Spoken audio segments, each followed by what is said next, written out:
Tidur kita juga disuruh mencontoh Nabi Muhammad. Bagaimana Nabi Muhammad kalau tidur? Rasulullah kalau tidur istiqomah posisinya, mereng kanan hadap kiblat.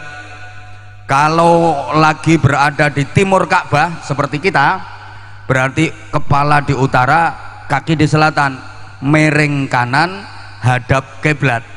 Telapak tangan kanan dipakai bantal pipi kanan, telapak tangan kiri ditaruh di atas paha kiri. Mulai mapan sampai bangun istiqomah, nggak berubah sikap tidurnya Rasulullah, karena Rasulullah tidur nggak pernah lama.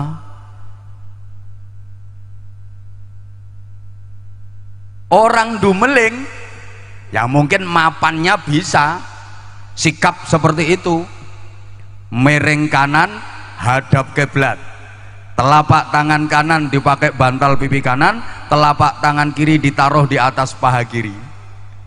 Mapane tengah-tengah tidur malang megung gak karo-karuan. Kadang tangan iso naik Gunung Kelut, Gunung Bromo, malah kadang tangannya belakrak sampai hutan Jawa Tengah. Kok ada yang nanya hutan Jawa Tengah itu apa? Sini tak tunjukin.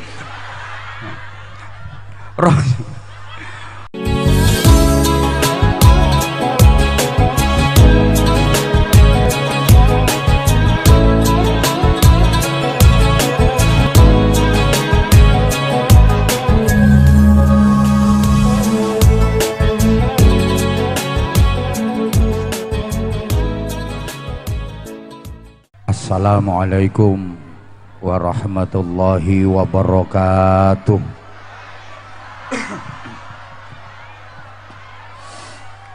Bismillahirrahmanirrahim.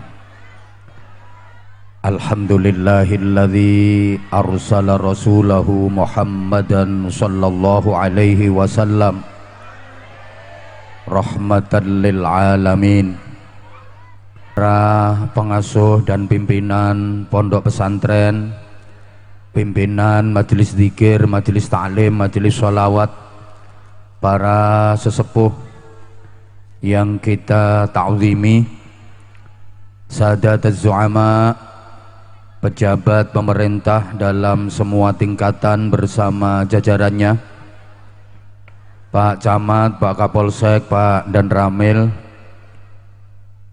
yang kita hormati, kepala desa, tokoh-tokoh masyarakat, tamu-tamu undangan, rekan-rekan panitia di backup tim keamanan dari TNI, Polri, sahabat-sahabat GP Ansor, sahabat-sahabat Banser, semuanya yang kita cintai, yang kita banggakan, hadirin, hadirat, mustami'in, mustami'at, bapak-bapak, ibu-ibu, adik-adik, seluruh jamaah, mudah-mudahan senantiasa dirahmati, dibarokai dan diridhoi Allah.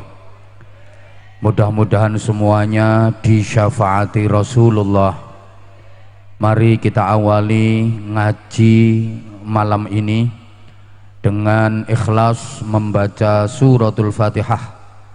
Kita berdoa memohon kepada Allah Subhanahu wa taala, mudah-mudahan hajat-hajat baik dunia akhirat kita diijabah oleh Allah. Yang lagi sakit apapun penyakitnya, atau mungkin ada keluarganya yang sedang sakit, semoga segera disembuhkan. Yang sedang gelisah, susah, semoga segera dibahagiakan. Yang sedang ruwet, macet, seret, semoga segera dilancarkan. Yang sedang kekurangan semoga segera dicukupkan. Yang sedang keberatan semoga segera diringankan. Yang sedang punya hutang semoga segera dilunaskan. Yang ribut, padu, gegeran, tukaran semoga segera dirukunkan. Mudah-mudahan semuanya makin mantap Islamnya, makin kuat imannya, makin mulia akhlaknya, makin sempurna takwanya, makin istiqomah ibadahnya, selamat mulia bahagia dunia akhiratnya. Al-Fatihah. A'udzubillahi minasyaitonirrajim. Bismillahirrahmanirrahim. Alhamdulillahirabbil alamin. Arrahmanirrahim. Maliki yaumiddin. Iyyaka na'budu wa iyyaka nasta'in. Ihdinas shiratal mustaqim. Shiratal ladzina an'amta 'alaihim ghairil maghdubi 'alaihim waladdallin. Rabbighfirli wa liwalidayya wa lil mu'minina amin ya rabbal alamin. Para jamaah, mari kita bersyukur kepada Allah Subhanahu wa taala dengan syukur yang dalam, dengan syukur yang sungguh-sungguh, dengan syukur yang sebenar-benarnya syukur atas beberapa nikmat dan karunia yang telah Allah berikan kepada kita. Di antaranya pertama, syukur alhamdulillah kita dikaruniai oleh Allah seorang nabi yang terbaik. Yang kedua, syukur kepada Allah alhamdulillah kita ditakdirkan oleh Allah menjadi umat yang terbaik. Yang ketiga, syukur kepada Allah alhamdulillah kita dikaruniai petunjuk hidup, pedoman hidup berupa kitab suci yang terbaik. Jadi malam ini kita bersyukur dengan tiga terbaik nabinya, terbaik umatnya, dan terbaik kitab sucinya. Ini saja yang akan saya uraikan, mudah-mudahan selesai dalam 20 menit. Yang nggak ikut nyumbang nggak usah cerewet. Pertama, alhamdulillah kita dikaruniai oleh Allah seorang nabi yang terbaik. Allah mengutus nabi itu, satu riwayat menyebutkan jumlahnya 124.000 nabi. Dari 124.000 ini yang diangkat jadi rasul ada 313. Yang wajib kita kenal 25. Yang terbaik adalah nabi kita Rasulullah Muhammad sallallahu alaihi wasallam yang diutus rahmatan lil alamin, menebar cinta kasih sayang kepada semesta alam. Beliau dijadikan sebagai uswatun hasanah, teladan yang baik dalam seluruh aspek kehidupan kita, qaulan wa fi'lan wa taqriran, ucapan, tindakan, dan ketetapan Nabi Muhammad menjadi pijakan, landasan, dan dasar hukum dari umat Islam seluruh dunia. Allahumma sholli ala Muhammad. Oke, saya tanya, masyarakat desa sini kalau sholat subuh pakai kunut nopo mboten? Pakai. Sama, saya juga pakai kunut kalau sholat subuh. Ini kalau ditanya kenapa masyarakat desa sini kalau sholat subuh kok pakai kunut, jawabannya karena Nabi Muhammad sholat subuhnya pakai kunut. Dasarnya jelas.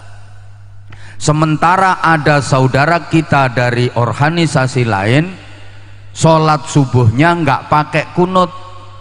Itu kalau ditanya kenapa sholat subuhnya nggak pakai kunut, dasar mereka juga karena Nabi Muhammad sholat subuhnya nggak pakai kunut. Jadi yang subuh pakai kunut dasarnya juga Nabi Muhammad, yang subuh nggak pakai kunut dasarnya juga Nabi Muhammad. Makanya dulu sempat ribut, yang satu bilang harus pakai kunut, itu sunnah abad. Kalau nggak pakai kunut harus diganti sujud sahwi. Satunya nggak usah pakai kunut, dalilnya nggak pakai kunut kok, harus kunut, nggak usah kunut, harus kunut, nggak usah kunut. Itu dulu. Alhamdulillah masyarakat kita sekarang udah dewasa dalam berpikir, dewasa dalam bersikap. Sekarang udah nggak ada yang gegeran, tukaran, padu, ribut soal kunut, karena sekarang sudah banyak yang tidak sholat subuh. Nah itu orangnya pada ketawa itu. Masyarakat desa sini, apa tau desanya ini? Dumeling, Wanasari. Kalau bulan Ramadan sholat tarawehnya pakai 8 rakaat apa 20 rakaat? 20 rakaat. Sama, saya juga 20 rakaat tarawihnya. Kalau ditanya kenapa sholat tarawih 20 rakaat, jawabannya Nabi Muhammad setiap bulan Ramadan itu qiyamul lailnya, sholat malamnya 20 rakaat. Banyak sahabat yang menyaksikan dan didhawuhi sama Nabi Muhammad. Cuma waktu itu belum diberi nama tarawih. Ada istilah tarawih itu mulai zaman Sayyidina Umar bin Khattab radhiyallahu taala anhu. Setiap bulan Ramadan Nabi Muhammad sholat malamnya 20 rakaat ditambah witir. Cuma nggak dikerjakan berjamaah di masjid. Kenapa? Nabi Muhammad khawatir kalau taraweh dikerjakan berjamaah di masjid, nanti taraweh menjadi wajib bagi umatnya. Nabi Muhammad tahu persis bahwa orang Dumeling tidak mungkin kuat kalau diwajibkan sholat tarawih 20 rakaat tiap malam bulan Ramadan. Lawang sehari semalam sholat maktubah 5 kali saja masih dinyang. Harusnya sehari 5 kali dirubah jadi 5 hari sekali. Double usolli fardhu subhi wal duhri wal asri wal maghribi wal isya'i oplosan lillahi ta'ala. Lah kalau tarawih yang 20 rakaat tiap malam Ramadan diwajibkan, masyarakat Dumeling tidak mungkin kuat. Makanya sama Rasulullah tidak dikerjakan di masjid dan berjamaah, tidak dikerjakan sendiri di rumah. Itu dasarnya yang tarawih 20 rakaat. Sementara ada saudara kita dari organisasi lain sholat tarawihnya 8 rakaat. Dasarnya apa? Menurut mereka Nabi Muhammad itu qiyamul lailnya istiqomah, baik di dalam bulan Ramadan maupun di luar Ramadan. 8 rakaat plus 3 rakaat witir. Jadi yang taraweh 20 rakaat dasarnya ya Nabi Muhammad, yang taraweh 8 rakaat dasarnya ya Nabi Muhammad. Dulu ribut, makanya sekarang kita nggak usah ribut. Aneh banyak orang yang meributkan soal ibadah tapi ibadahnya nggak dikerjakan. Ibadah hanya dipakai bantah-bantahan, hanya diributkan tapi nggak diamalkan. Urusan apapun kita disuruh mencontoh Nabi Muhammad. Sampai hal yang sekecil pakai sendal itu disuruh nyontoh Kanjeng Nabi. Bagaimana Rasulullah kalau pakai sandal? Kalau pakai sandal yang dimasukkan kaki kanan dulu, kaki kiri nyusul belakangan. Ngelepasnya kaki kiri dilepas dulu, kaki kanan belakangan. Dimulai dari hal yang kecil. Kalau kita kan enggak, ya sak candake. Wis pokoke endi sing mlebu ya blesek. Halo? Makan, kita disuruh mencontoh bagaimana cara makan Nabi Muhammad. Nabi Muhammad itu kalau nggak benar-benar lapar nggak makan. Lah nek wong Dumeling meskipun tidak lapar makan. Nabi Muhammad itu kalau makan sebelum kenyang sudah berhenti. Kalau orang dumeling meskipun sudah kenyang ndak berhenti-berhenti. Tak baleni diulang.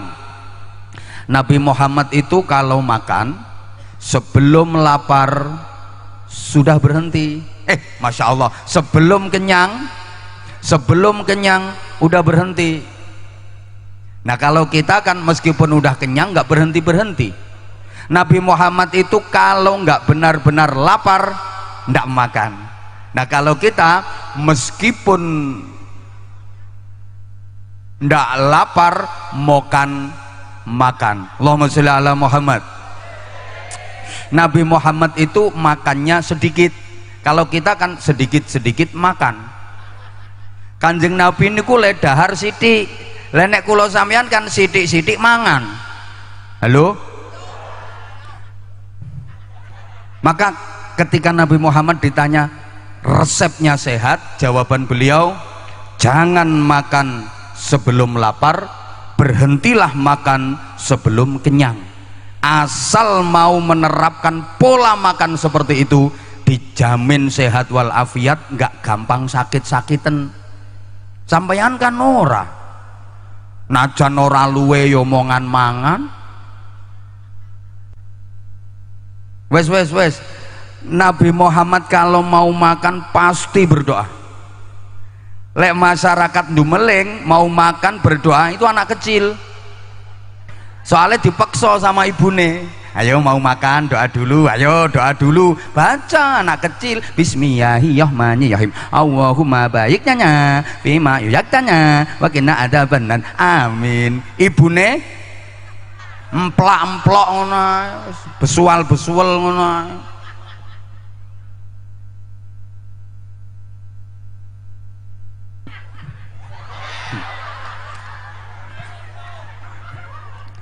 Ya Allah, Nabi Muhammad kalau makan pakai 3 jari, langsung pakai tangan kanan dengan 3 jari, ibu jari, telunjuk dan jari tengah. Kita nggak harus mencontoh persis pakai 3 jarinya. Oh Nabi Muhammad yang dimakan kurma, daging, roti kan enak pakai 3 jari. Lah kalau sampean makan soto, rawon pakai 3 jari ya soto sak mangkok iso 3 wulan. Artinya beliau makannya sedikit dan cara makannya sedikit-sedikit. Ini yang harus kita contoh adalah sedikit dan sedikit-sedikitnya. Makan yang paling buruk itu pakai 10 jari.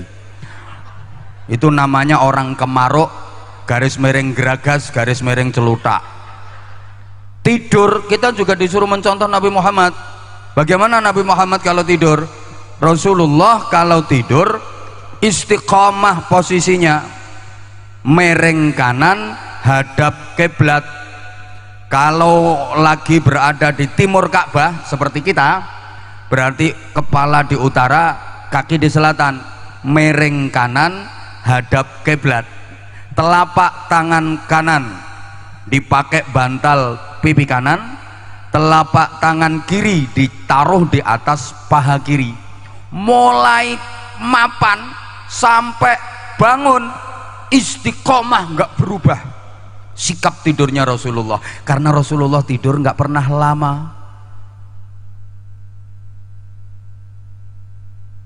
Orang Dumeling yang mungkin mapannya bisa sikap seperti itu, miring kanan hadap kiblat, telapak tangan kanan dipakai bantal pipi kanan, telapak tangan kiri ditaruh di atas paha kiri.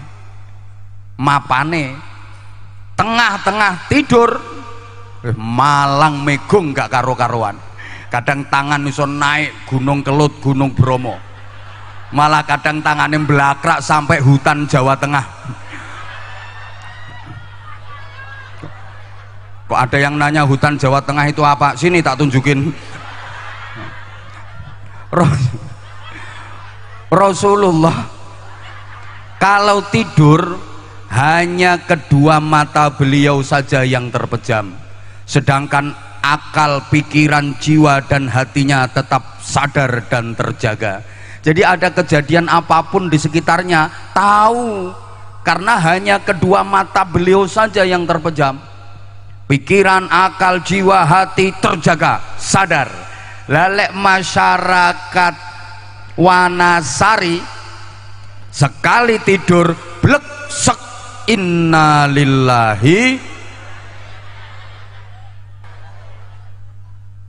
Rasulullah kalau mau tidur zikir, baca kalimat thayyibah, doa sampai tertidur.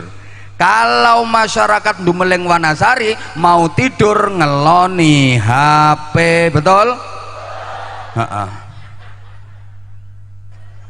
Pokok urusan apapun kita diperintah mencontoh Rasulullah. Kalau pengen bener, pengen baik, pengen selamat dan mulia dunia akhirat. Allahumma sholli ala Muhammad. Nah sekarang kenapa semuanya harus mencontoh Rasulullah? Dan Rasulullah itu siapa? Untuk menjawab itu kita berangkat dari satu makalah. Saya baca, tolong ditirukan sama-sama.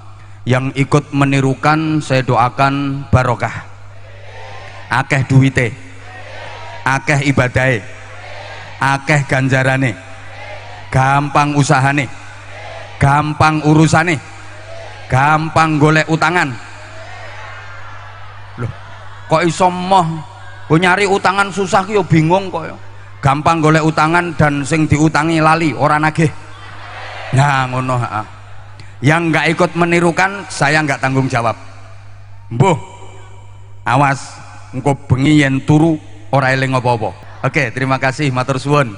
Jadi Nabi Muhammad itu manusia tapi tidak seperti umumnya manusia. Jika digambarkan, beliau adalah berlian yang terletak di antara bebatuan. Sampeyan-sampeyan ini bebatuan, Nabi Muhammad adalah berlian. Jadi yang ada di hadapan saya ini ibarat kerikil-kerikil, makanya burek-burek. Kanjeng Nabi itu inten. Halo? Sampean-sampean ini kerikil, Kanjeng Nabi adalah inten. Ayo sekarang semuanya nyaut manusia. Ngoten nggih? Banter. Nabi Muhammad adalah manusia yang merasa menjadi manusia, ngono lho. Ayu oon nyaut seperti dia bukan ya kalau manusia ya harus sadar sebagai manusia, sadar menjadi manusia, mengerti tentang manusia, menghargai manusia dan memanusiakan manusia sehingga dia punya pri kemanusiaan. Sekarang mulai banyak manusia yang kehilangan pri kemanusiaan, kadang kalah dengan makhluk lain. Saya kapan hari pulang dari pengajian nyampe rumah iseng nonton TV, pas acara binatang-binatang itu ditayangkan ada emak kucing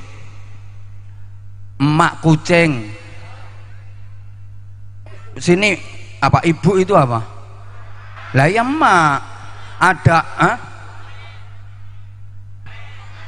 maneh ada makne kucing, wes mama udah ada mama kucing, mana gak ngerti mana apa mana kelahiran bosone Brebes ndoboli brosot dah habis kelahiran, habis mana itu habis melahirkan, mama kucing meninggal. Kasihan si anak kucing jadi yatim piatu karena papanya sudah nggak jelas. Sendirian si anak kucing berkejet-kejet, berngececeng-ngececeng, nggak ada yang merawat. Ini kalau dibiarin pasti mati. Tiba-tiba ditemukan sama Mama Bedes. Ini kebetulan Mama Bedes juga punya bayi. Melihat anak kucing yang kejet-kejet, apa kejet-kejet itu? Ini Mama Bedes nggak tega, dipungut si anak kucing, kemudian dirawat disusui sampai si anak kucing ini bisa nyari makan sendiri, bisa hidup mandiri. Saya berpikir, subhanallah, ini ada bedes yang punya peri kebedesan. Lah kok sekarang banyak manusia yang tidak punya peri kemanusiaan, anaknya sendiri. Ya mungkin karena itu anak hasil dari pemilu, perkawinan hamil dahulu. Begitu lahir procot langsung dicenet, ditekek, didek-idek, dicacalin dek-dek, wadahi tas kresek. Kadang anak diwadahi kardus, dibuang kemana. Ini berarti manusia yang tidak punya peri kemanusiaan, padahal bedes saja punya peri kebedesan. Lah kalau manusia nggak punya peri kemanusiaan berarti kalah karo ngomong bedes sambil ngelihat saya ya. Allahumma sholli ala Muhammad. Jadi gini, Nabi Muhammad itu manusia tapi tidak seperti umumnya manusia karena beliau istimewa. Ada dua hal yang perlu kita garis bawahi. Pertama, Nabi Muhammad sebagai manusia. Kedua, Nabi Muhammad tidak seperti umumnya manusia. Sebagai manusia, Bapak Ibu, Nabi Muhammad itu ya manusia utuh, 100% beliau adalah manusia. Secara kurikulum vitae beliau adalah manusia. Aku nek ngomong kurikulum vitae sampean paham napa mboten? Ya, kurikulum vitae itu tepungnya beras ketan dijeladeni sama banyu air itu, terus dimbel-mbel dalam diiseni godokan kacang hijau, terus dikei wijen, terus digoreng. Nah, nek badokan paham. Secara kurikulum desain beliau adalah manusia utuh, mulai ujung kaki sampai ujung rambut manusia. Allahumma sholli ala Muhammad. Perilakunya juga perilaku manusia, karakternya juga karakter manusia, sifat-sifatnya juga sifat-sifat manusia. Nabi Muhammad itu manusia, 100% adalah manusia. Beliau juga makan, juga minum, juga lapar, bahkan sering lapar. Dan seringkali ketika lapar, perut beliau yang mulia itu diganjel pakai batu dan diikat. Masya Allah. Nabi Muhammad juga pernah haus, memang manusia. Nabi Muhammad juga sehat, juga pernah sakit, memang manusia. Nabi Muhammad itu ya melek, ya tidur juga, memang manusia. Nabi Muhammad ya kerja, masih kecil aja udah buruh menggembala kambing, remaja dagang, kerja. Jadi nggak mentang-mentang nabi terus nggak mau kerja, butuh duit, Allahumma duit, terus ada duit kerotok-kerotok dari langit. Enggak, Nabi Muhammad kalau nggak punya duit ya utang. Jadi sampeyan yang utangnya banyak, jangan khawatir nggak diakui sebagai umatnya Nabi Muhammad. Jadi umatnya Nabi Muhammad sing apik kuwi nek ora duwe duit ya baleni. Wong Nabi Muhammad nek ora duwe duit utang. Maka umatnya Nabi Muhammad sing apik nek ora duwe duit ya, nek wis duwe duit, nek duwite akeh, ngutangi, sedekah, bantu nulung sing miskin. Nabi Muhammad yo pernah ditagih hutang, pernah. Padahal waktu itu belum jatuh tempo, masih kurang 2 hari pulang dari jamaah sholat bareng sama Sayyidina Utsman bin Affan. Di tengah jalan dicegat orang, ditagih hutang. Muhammad, hutangmu bayar. Kata Nabi Muhammad, loh kan jatuh temponya masih kurang 2 hari aku bayar. Gak peduli, sekarang aku butuh duit, bayar sekarang. Sayyidina Utsman yang dampingin Nabi Muhammad tersinggung, ini orang kurang ajar, nagih hutang di tengah jalan, lagian yang ditagih itu Rasulullah dan belum waktunya bayar. Langsung Sayyidina Utsman bilang, berapa hutangnya Nabi, berapa hutangnya Rasulullah, tak bayar cash. Sayyidina Utsman itu terkenal kaya raya, langsung dibayar sama Sayyidina Utsman. Nah, Ini sikap murid yang baik kepada guru. Maka kapolsek yang baik adalah kapolsek yang mau bayar hutangnya kiai. Ngono dan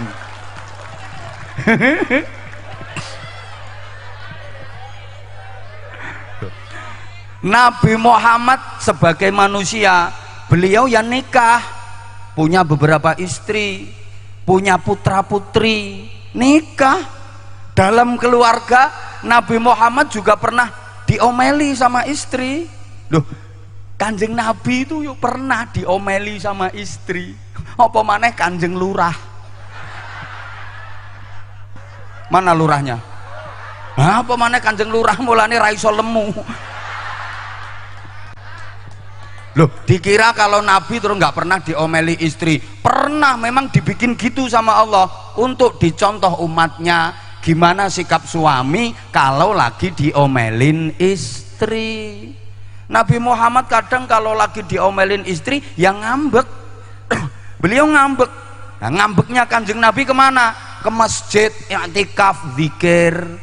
Lah nek ngambeke wong dumeling kan nang warunge rondo.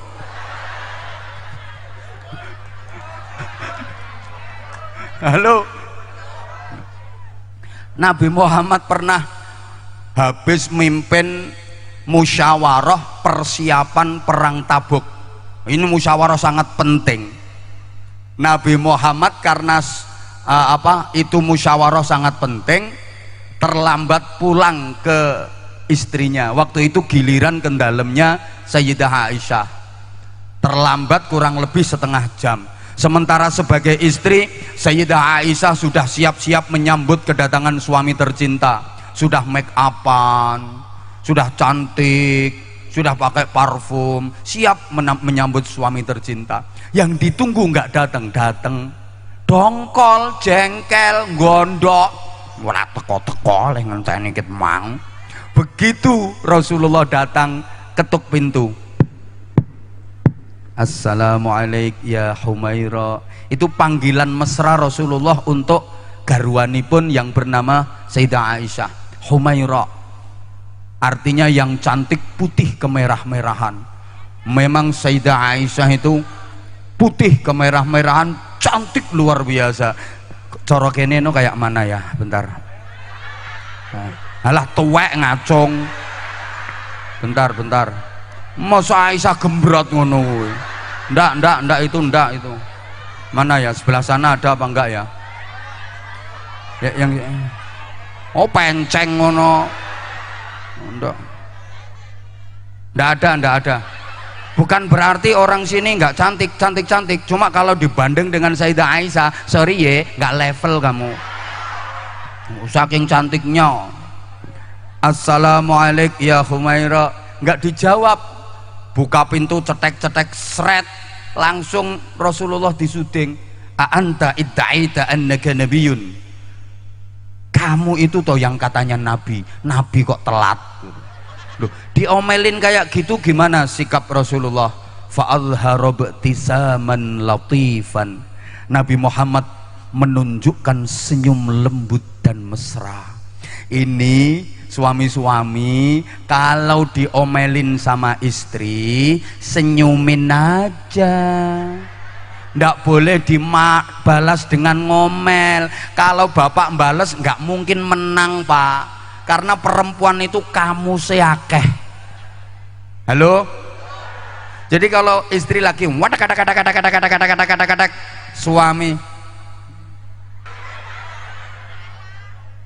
suami diomelin istri kok senyum, diterima dengan sabar dan ikhlas, maka suami mendapatkan pahala seperti pahalanya Nabi Ayub alaihi salam.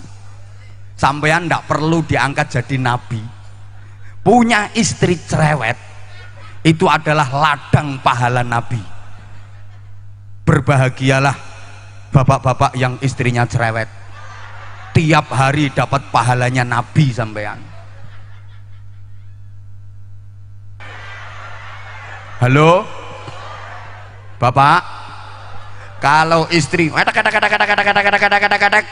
kemudian suami duduk diem, ndak bantah dan menerima dengan ikhlas, itu pahalanya seperti i'tikaf di Masjid Nabawi.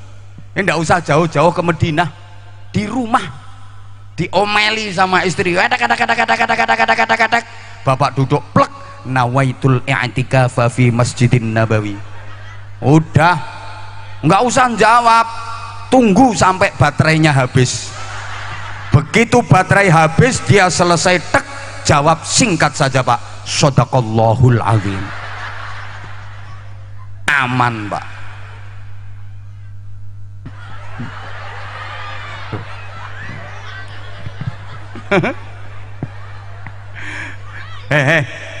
Sebagai manusia, Nabi Muhammad ya sehat, ya pernah sakit. Jangan dikira terus Nabi nggak pernah sakit gitu. Pernah, Nabi Muhammad pernah sakit. Bahkan Nabi Muhammad sebagai manusia, beliau juga wafat, meninggal dunia. Loh, mosok Nabi mati? Yo kabeh Nabi mati. Nabi Zakaria malah matinya digergaji. Nabi Yahya matinya digantung. Halo? Loh, dikira kalau Nabi terus gak mempan apa-apa gitu. Nabi Muhammad dakwah ke Taif, dilempari kotoran onta, dilempari batu sama orang-orang kafir, berdarah-darah tubuh Nabi. Yang bendol-bendol, tahu bendol? Apa namanya, Saudara? Apa? Belendong-belendong. Ya wes ngono kuwi. Makanya kalau ada orang Dumeleng, orang Wanasari kena lempar batu, deyes kok belendung-belendung, bengkak-bengkak, jelas orang itu umatnya Nabi Muhammad. Lah kalau ada orang Dumeleng Wanasari kena lempar batu gede, piar, batune yang remuk pecah, orangnya meringis, mungkin dia umatnya Limbat. Loh, Nabi Muhammad perang itu juga pakai baju besi. Kenapa? Nggak ada jaminan kebal senjata. Beliau juga punya pengawal yang dipimpin oleh Zubair bin Awam. Jadi kalau presiden itu punya pas pampres, pasukan pengamanan presiden, Nabi Muhammad juga punya pas pamnap, pasukan pengamanan Nabi. Loh iya, kiai juga punya pas pamki, banser.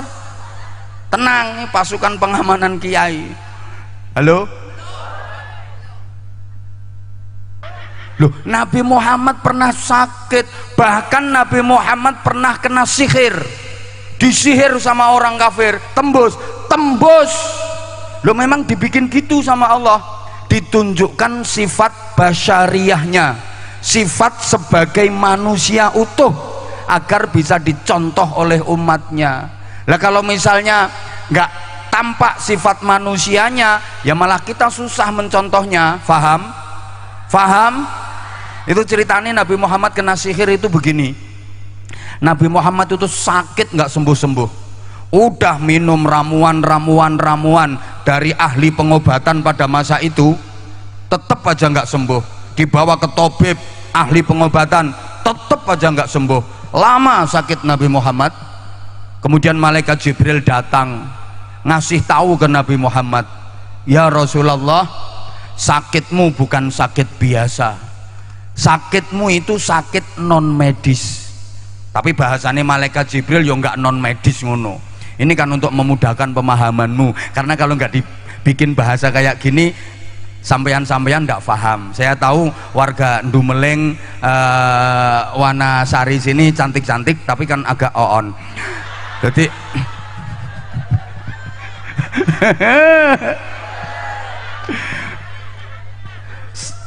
sakitmu itu karena sihir ya Rasulullah. Kaget Rasulullah. Apa iya Jibril? Ya, di belakang rumahmu itu ada batu besar, di bawah batu itu ada barang sihir kiriman orang kafir. Itu barangnya diikat dengan 11 tali pengikat. Perintahkan sahabat-sahabatmu untuk membongkar batu besar itu, dan di bawahnya itu ada barang. ambil dan lepas ikatannya, maka penyakitmu akan sembuh. Rasulullah memanggil para sahabat dan beliau bersabda, wahai sahabat-sahabatku, ternyata aku kena sihir. Barusan malaikat Jibril datang ngasih tahu ke aku kalau penyakitku ini adalah sihir. Di belakang rumah itu ada batu besar, tolong diangkat.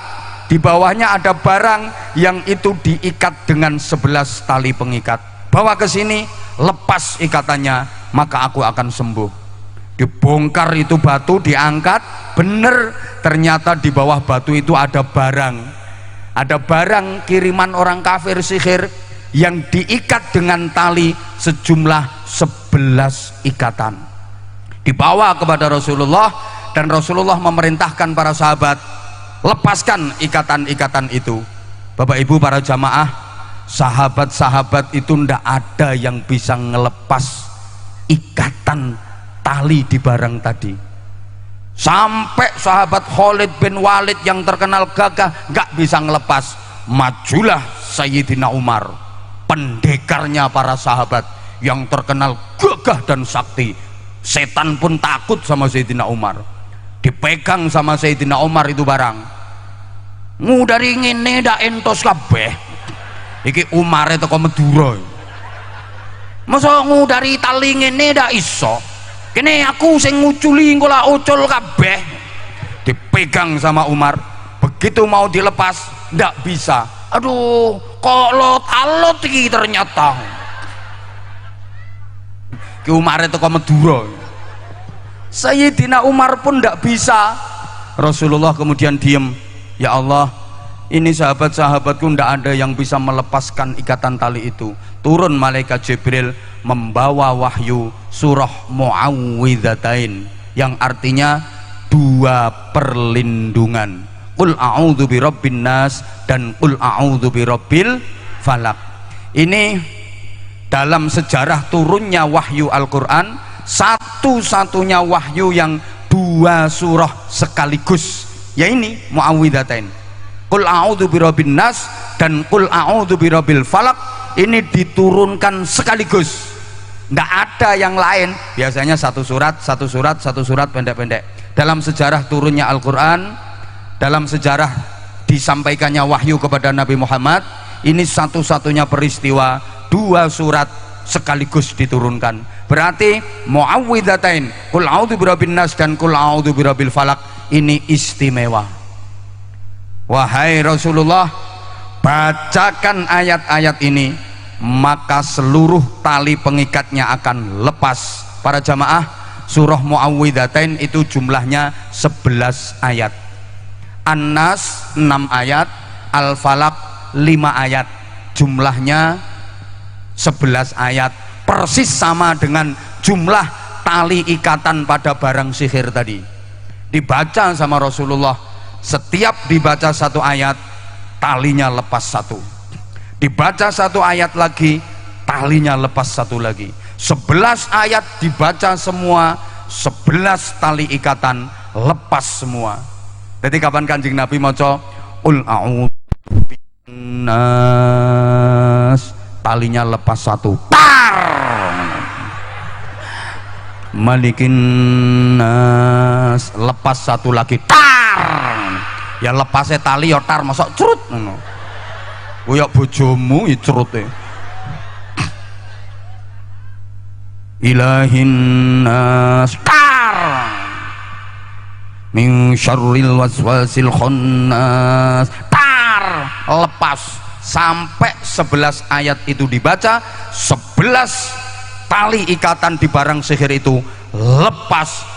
Seketika sembuhlah Rasulullah seperti sedia kala. Para jamaah, semenjak peristiwa itu Rasulullah Muhammad sallallahu alaihi wasallam itu setiap mau tidur beliau selalu mendawamkan, mengistiqomahkan membaca Muawwidzatain. Jadi qul a'udzu birabbin nas dan qul a'udzu birabbil falaq dibaca, kemudian ditiupkan ke kedua telapak tangan beliau, diusap-usapkan ke sekujur tubuh. Itu kebiasaan Rasulullah setiap mau tidur setelah peristiwa itu. Dan Rasulullah bersabda, Muawwidzatain itu ayat perlindungan dari setan sekaligus perlindungan dari sihir. Sampean kalau mau tidur baca kul a'udzu birabbin nas dan kul a'udzu birabbil falaq, tiupkan ke kedua telapak tangan, kemudian diusap-usapkan ke sekujur tubuh. Santet mental, jengges bendal, tenung balik, ra usah nang dukun entek-enteki gula. Santri kok moro dukun nih, santri kepet. Daripada gula dikasihkan dukun mending kasihkan kiai. Allahumma sholli ala Muhammad. Bisa dilanjut? Nah, sebagai manusia Bapak Ibu, Rasulullah juga pernah lupa. Memang ditunjukkan seperti itu sama Allah. Rasulullah pernah lupa bilangan rokaat dalam sholat jamaah. Waktu itu jamaah sholat zuhur, Rasulullah jadi imam, sahabat-sahabat makmum. Yang ada di shaf awal, baris paling depan adalah akabirus sahabah, sahabat-sahabat utama yang pinter-pinter itu berada di garis depan. Abu Bakar Siddiq, Umar bin Khattab, Utsman bin Affan, Ali bin Abi Thalib, Abdurrahman bin Auf, Sa'ad bin Abi Waqqas, Zubair bin Awam, pokoknya sahabat yang top-top itu di depan. Makanya jangan disalahkan ya kalau orang-orang utama itu ya duduknya di panggung, kemudian di kursi ada tendanya. Biasanya yang meneng toh, yang di panggung, yang di tenda itu orang-orangnya pinter biasanya. Ya kayak sholat jamaah kan gitu tatanyanya, aturannya. Yang di shaf awal baris depan itu yang utama, yang pinter-pinter, yang alim-alim. Halo? Mbok gak digatekne kok. Lanjut. Nah, di belakang, nah ini mulai makmum yang nggak begitu pinter, ada yang agak oon, namanya Dzulyaden. Itu di belakang dia ngimami sholat zuhur, baru dapat 2 rakaat setelah tasyahud awal, tahiyat awal. Loh, Rasulullah itu salam, assalamualaikum warahmatullahi, assalamualaikum warahmatullah, zikir. Ini sahabat-sahabat utama yang pinter-pinter yang di baris depan diem, ndak zikir, ndak ngingetin. Kalau orang ndemuling ya ndumeling Wanasari sini kan langsung subhanallah, nggih napa nggih. Nah, ini sahabat-sahabat pinter-pinter kok pada diem. Kenapa? Satu, sungkan. Tahu sungkan? Nah, malu. Orang kalau pinter itu biasanya sungkanan, maluan. Lah nek wong goblok iki ora duwe isin. Orang pinter itu gitu. Jadi sungkan. Jadi meskipun meskipun disuguhi macam-macam kayak gini, ya ndak dimakan padahal pengen. Ya ini kan suguhan tok inilah, ini utuh. Ndak kalong. Pisang utuh. Ndak kalong. Ini ada jeruk, ada duku, utuh, ndak kalong. Kenapa? Karena di depan orang pinter. Sungkan. Coba tak praktekno. Nek wong goblok, delok. Lah polahe ngono kuwi. Ini misalnya kok ditaruh di situ, amblas sak piring-piringnya. Saya walaupun disuguhi degan, ada es jeruk, ada kopi, ada larutan, ada ini, ya ndak tak minum, sungkan wong. Isin. Orang pinter itu pemalu, maluan, isinan, sungkanan. Lene wong bodoh yo ora patek duwe isin. Halo? Makanya diem mereka. Kedua, kenapa sahabat yang pinter-pinter ini diem? Ya karena pinter, mereka berpikir mau diingetin gimana wong itu Rasulullah utusan Allah. Mau diingetin gimana? Jangan-jangan ini sholat zuhur direvisi. Jangan-jangan ada perubahan. Sekarang sholat duhur tinggal 2 rakaat. Kok mau diingetin? Kok pas ada malaikat Jibril turun bawa wahyu, Muhammad sekarang duhur jadi 2 rakaat. Karena pinter, gitu loh. Loh, revisi sholat itu kan pernah terjadi, revisi arah kiblat. Dan itu kejadiannya juga ketika sholat jamaah sedang berlangsung. Waktu itu jamaah sholat asar di sebuah masjid, Rasulullah sholat dulunya arah kiblat itu kan menghadap Masjidil Aqsa, Baitul Maqdis, Palestina. Dapat 2 rakaat, ada perintah fawalli wajhaka syatral masjidil haram. Muhammad sekarang arah kiblat sholat itu pindah ke Ka'bah di Masjidil Haram. Itu juga ketika sholat sedang berlangsung dan masjid tempat sholat Rasulullah menerima perintah perpindahan kiblat dari Baitul Maqdis ke Masjidil Haram itu disebut Masjid Qiblatain, masjid dengan 2 kiblat.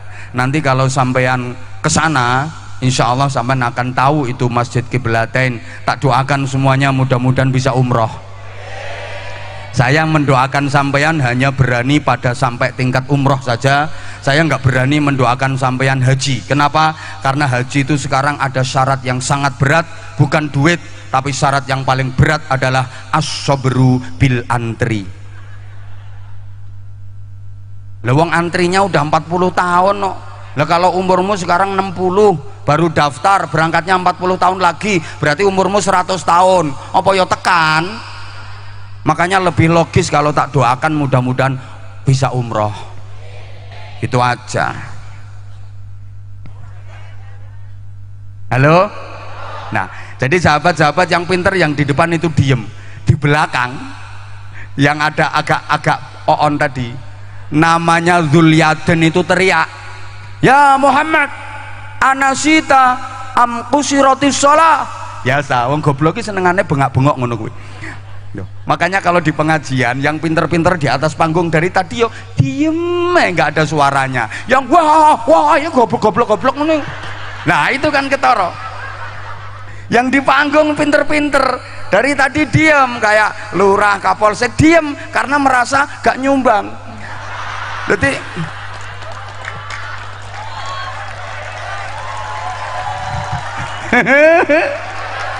ayo nek gak trimo turun. Wong memang gak nyumbang kok. Ini juga gak nyumbang munggah panggung.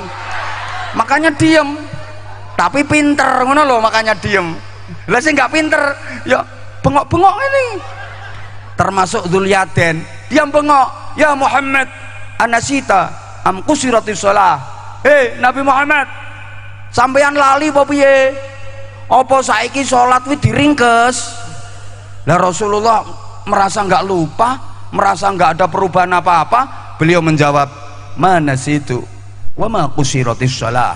Aku nggak lupa, sholat juga nggak diringkes, tetap nggak ada perubahan.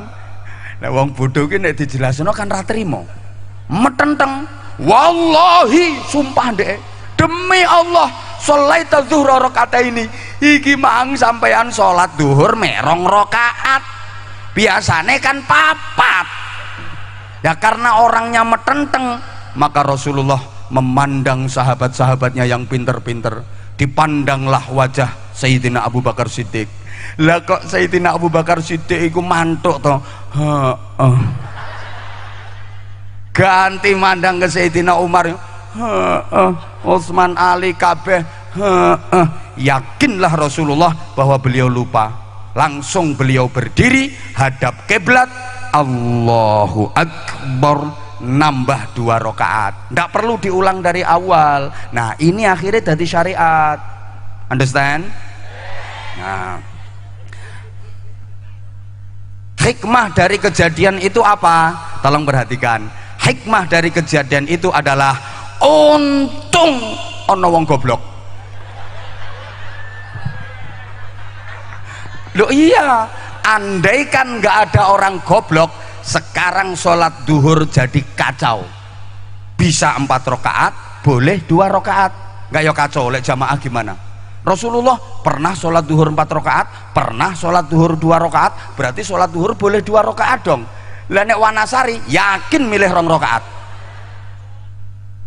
Lah kalau gitu mau sholat jamaah duhur jadi kacau. Ada makmum masbuk, dia ketinggalan.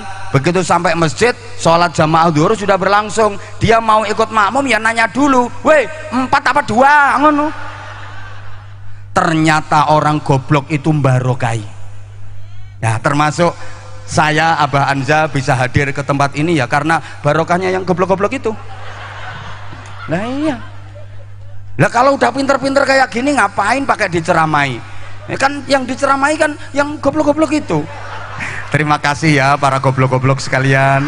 Terima kasih. Karena Anda aku bisa hadir di tempat ini. Nah itu orang yang goblok-goblok itu orangnya. Loh, karena adanya orang bodoh, mohon maaf banget. Ini yang nggak seneng, opo kiai kok ngomong nih goblok-goblok. Lah ini emang bahasa Jawa Timur. Saya mohon maaf kalau di Jawa Timur itu biasa. Maaf ya, maaf. Ini saya orang kasar. Kalau pengen halus ya kapan-kapan undang penceramah bongso halus. Ya demit, begejil itu undangan. Saya udah seperti ini mulai dulu, tapi nyatanya ya tetap laris. Sampai ada yang nanya, Abah, itu penceramah-penceramah yang seangkatan nama Abah sekarang udah jarang kedengaran, tapi Abah masih tetap eksis, tetap istiqomah, tetap stabil, bahkan Abah tetap FYP. Banyak penceramah-penceramah baru, Abah nggak kalah viral kok. Rahasianya apa? Saya jawab sederhana, ya karena aku mencintai jamaah, ya maka jamaah juga mencintai aku. Itu aja, ya karena aku mencintai jamaah, maka jamaah juga mencintai aku. Sempat khawatir sih, sempat khawatir. Artinya khawatir itu, ya aku takut kamu berpaling ke lain hati. Tapi ternyata ini aja menjadi bukti jamaah yang datang sampai dongsong-dongsong di bawah pohon pisang, sampai di sawah-sawah itu, sampai ono sing dicokot ulo tadi. Masya Allah, ini kan bukti bahwa kamu masih tetap setia sama aku. Ngelihat kayak gini aku jadi makin sayang sama kamu. Makasih, I love you semuanya. I love you, subhanallah, ya Allah. I love you. Sing tuwek ra usah. Tuwek melok kisbeh. Gila nih. Dah yang tuwek tak balik ke.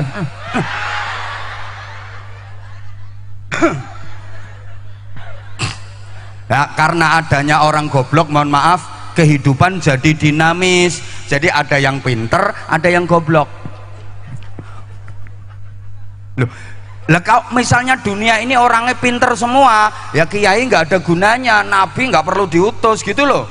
Jadi ini kehidupan jadi dinamis, ada yang pinter, ada yang goblok. Yang pinter ngulang, yang goblok diulang. Yang pinter ngajar, yang goblok diajar. Yang pinter jadi guru, yang goblok jadi murid. Maka guru nggak boleh goblok-goblokin murid. Misalnya ada guru bilang, kamu murid diajarin nggak ngerti-ngerti, murid goblok. Kata murid, Pak, Bapak bisa jadi guru itu karena saya goblok, Pak. Bapak dapat gaji itu juga karena saya goblok, Pak. Karena nggak karena saya goblok, Bapak nggak jadi guru loh, Pak. Itu ini namanya yang goblok malah gurunya ini. Loh, kehidupan jadi dinamis gitu loh. Halo? Kenapa ada orang sakit? Ya supaya kehidupan dinamis. Dengan adanya orang sakit, didirikanlah pabrik obat, pabrik farmasi. Akhirnya ada sekolah kesehatan, ada petugas kesehatan, mulai perawat, mantri, dokter. Kehidupan itu jadi dinamis. Kayak masyarakat Dumeling sini, ada yang mimpin namanya kepala desa. Sini kepala desa apa lurah? Ada lurah, ada warga. Kehidupan jadi dinamis. Nah, kalau semuanya pemimpin, terus yang dipimpin siapa? Kalau semuanya warga, yang mimpin siapa? Gitu loh. Warga nggak ada lurahnya. Ya ini kayak kereta nggak ada lokomotifnya, sepur orang nondase, orang melaku. Apa maneh lurah nggak ada warganya, edan.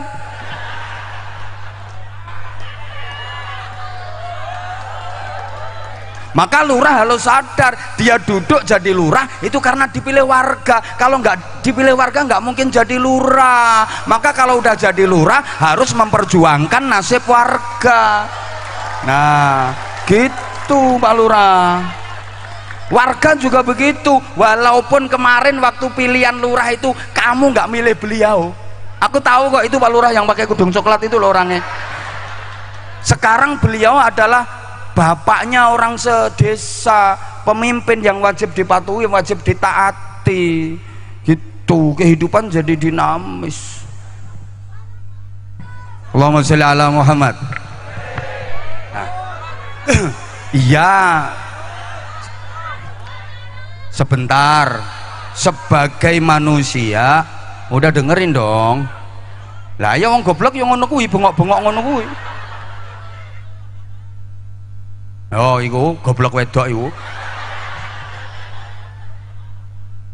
Eman, Ayu, Oon. Ini memang dibikin kayak gitu. Rasulullah itu pernah juga sholat subuh kesiangan. Lo pernah? Kanjeng Nabi sholat subuh kesiangan itu pernah. Ini jarang diceritakan oleh kiai-kiai karena kiai-kiai itu sering menunggui. Makanya jarang berani ceramah soal itu. Berarti menceritakan pengalaman pribadi. Padahal ada dasarnya. Ceritanya gini, itu habis mengikuti salah satu ghazwah, peperangan yang langsung dipimpin oleh Rasulullah, itu namanya ghazwah. Kalau Rasulullah nggak ikut terjun di medan perang, namanya sariyah. Gak ngerti jak bahasan ngene iki. Wes pokoknya ngene. Pulang dari peperangan dalam kondisi yang capek banget, udah lewat tengah malam memasuki dini hari, perjalanan Rasulullah dengan para sahabat itu udah terseok-seok lah, capek banget. Beristirahatlah Rasulullah karena waktu itu udah mendekati subuh. Rasulullah berdiri di bawah syajaratis syaukah, gitu ceritanya seperti itu. Rasulullah istirahat di situ, tidur sambil berdiri. Apa bisa? Bisa. Ini kalau di ilmu militer, tanya ke Pak Kapolsek kalau nggak percaya. Polisi, tentara, itu harus bisa tidur sambil berdiri, ya dan ya. Ya harus bisa memang. Banser yang ngono kudu iso. Iso terus morong-morong geblak ngene kok. Halo? Halo? Rasulullah itu tidur sambil berdiri di bawah syajaratis syaukah. Nah, sahabat Bilal melihat kondisi Rasulullah seperti itu nggak tega. Kemudian sahabat Bilal matur, ya Rasulullah, aku nggak tega melihat kondisimu, silakan Rasulullah tidur biar aku yang berjaga. Bilal, ini udah mau subuh, aku takut nanti tidurnya pules, subuhnya hilang. Ndak ya Rasulullah, aku yang jadi jaminan, aku yang akan menjaga. Rasulullah dan para sahabat yang lain silahkan tidur, aku yang berjaga. Bilal itu terkenal paling kuat melek karena latar belakangnya dia kan budak, udah biasa menderita. Bilal itu bisa melek nggak tidur 7 hari 7 malam, itu kuat, dan itu terkenal di kalangan para sahabat. Sahabat-sahabat yang lain percaya, ya udah kita tidur dulu sebentar, lumayan Bilal yang berjaga. Nah, Rasulullah pesan, nanti kalau udah masuk waktu sholat subuh bangunin ya Bilal. Siap ya Rasulullah, saya yang berjaga. Rasulullah tidur, Sayyidina Abu Bakar tidur di dekat Rasulullah, selalu berada di dekat Rasulullah. Demikian pula sahabat-sahabat yang lain tidur, Bilal sing jogo.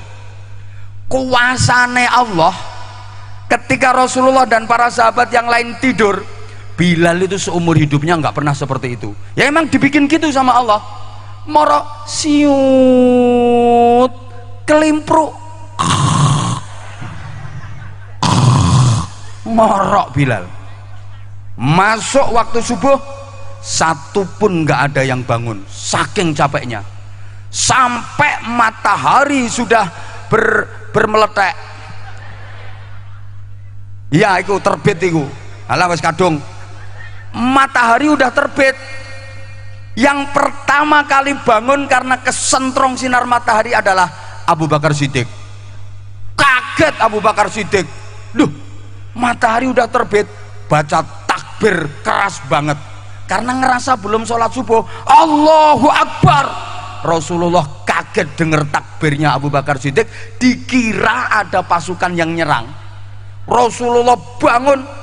Ada apa Abu Bakar? Matahari udah terbit ya Rasulullah, kita belum sholat subuh. Mana Bilal? Mana Bilal? Dibangunin sama Abu Bakar Siddiq. Kum ya Bilal, bangun kamu Bilal. Kanjeng Nabi langsung begitu Bilal cerekal, ma wa'adtani ya Bilal, mana janjimu ke aku Bilal? Katanya kamu mau jagain, begitu masuk waktu subuh mau dibangunin, kok ngorok kamu? Nangis Bilal. Maaf ya Rasulullah, seumur hidupku aku nggak pernah mengalami kejadian seperti ini. Aku kalau udah niat melek pasti melek, nggak tahu ini tiba-tiba aku kok kelimpruk. Ya udah sekarang wudu, adzin ya Bilal, azan kamu. Bilal azan subuh kira-kira jam 6:30. Ini azan subuh paling siang dalam sejarah Islam. Para sahabat yang lain wudu, kemudian Kanjeng Nabi dan para sahabat sholat subuh berjamaah kawanan lillahi ta'ala. Loh ini boleh dengan syarat satu, karipan berjamaah. Tahu karipan berjamaah? Malamnya nggak tidur, sebelum manjing, sebelum masuk waktu subuh udah tidur semua. Begitu masuk waktu subuh, satu pun nggak ada yang bangun. Bangun-bangun matahari udah terbit. Kalau misalnya masuk waktu subuh ada satu orang yang bangun kok tidur lagi, yaitu yang nanggung dosa. Paham? Yang kedua, karipan melek benginya bukan maksiat, itu kan habis perang. Kayak kiai kan habis pengajian. Lah kamu habis cangkruan di warungnya Rondo, apalagi yang nom-nom itu habis ajep ambil ajep subuhe jam 8:30. Ya itu dosa tumpuk-tumpuk, dosa kuadrat. Allahumma sholli ala Muhammad. Paham? Nah, oke, sekarang iya sebentar. Ini sisi Rasulullah sebagai manusia. Kemudian dari segi tidak seperti umumnya manusia, karena beliau istimewa. Rasulullah mampu bermain dalam ranah intelektual ketuhanan. Bareng. Sekali lagi sing keras. Sekarang dilengkapi ketuhanan yang Maha Esa. 1, 2, 3. Nah ini Pancasila, sila pertama. Orang Indonesia harus hafal Pancasila. Ini nanti tak terang no kabeh, nek gak cukup kapan-kapan ngundang lagi. Gitu. Siapa ngomong larang? Pengen murah ya bojomu kon ceramah. Larang murah itu tergantung kualitas. Koyo Allahumma sholli ala Muhammad. Oke, bukti kalau Rasulullah mampu bermain dalam ranah intelektual ketuhanan. Saya tanya, tolong dijawab. Bapak Ibu percaya sama Allah apa enggak? Percaya sama Allah apa enggak? Udah pernah ngelihat Allah? Kok percaya? Padahal belum pernah ngelihat. Tolong dijawab. Percaya enggak kalau malaikat Israel itu ada? Percaya enggak kalau malaikat Israel itu ada? Udah pernah ketemu? Siapa yang pengen ketemu angkat tangan, tak fatihai mumpung mandi. Ayo. Sampean percaya malaikat Israel itu ada padahal belum pernah ketemu, kok percaya? Saya ulang, dijawab yang kenceng, percaya nggak adanya kehidupan di alam kubur? Udah pernah ke sana? Kok percaya? Percaya nggak dengan adanya hari kiamat? Terus kiamat itu kapan kejadiannya? Kok percaya? Anda percaya Allah itu ada padahal belum pernah ngelihat? Percaya kalau malaikat Israel, malaikat Jibril ada padahal nggak pernah ketemu? Percaya adanya kehidupan di alam kubur, belum pernah ke sana? Percaya ada mungkar nakir, nggak punya nomor WA-nya? Percaya adanya hari kiamat padahal nggak tahu kapan kejadiannya? Kenapa percaya? Karena yang membawa kabar berita itu bukan manusia biasa, bukan manusia sembarangan. Yang membawa berita itu adalah manusia yang mampu bermain dalam ranah intelektual ketuhanan, Nabi Muhammad sallallahu alaihi wasallam. Wa ma yantiqu 'anil hawa in huwa illa wahyun yuha. Enggak usah dirasani, enak suarane jadi. Nek ora enak ya ora laris lambemu yo. Tidaklah Nabi Muhammad itu berkata berdasarkan keinginannya sendiri, dari keinginannya sendiri, ndak. Semua yang disampaikan adalah berasal dari petunjuk wahyu yang disampaikan oleh Allah Subhanahu. Allahumma sholli ala Muhammad. Wis to, ora melu urun ra usah cerewet.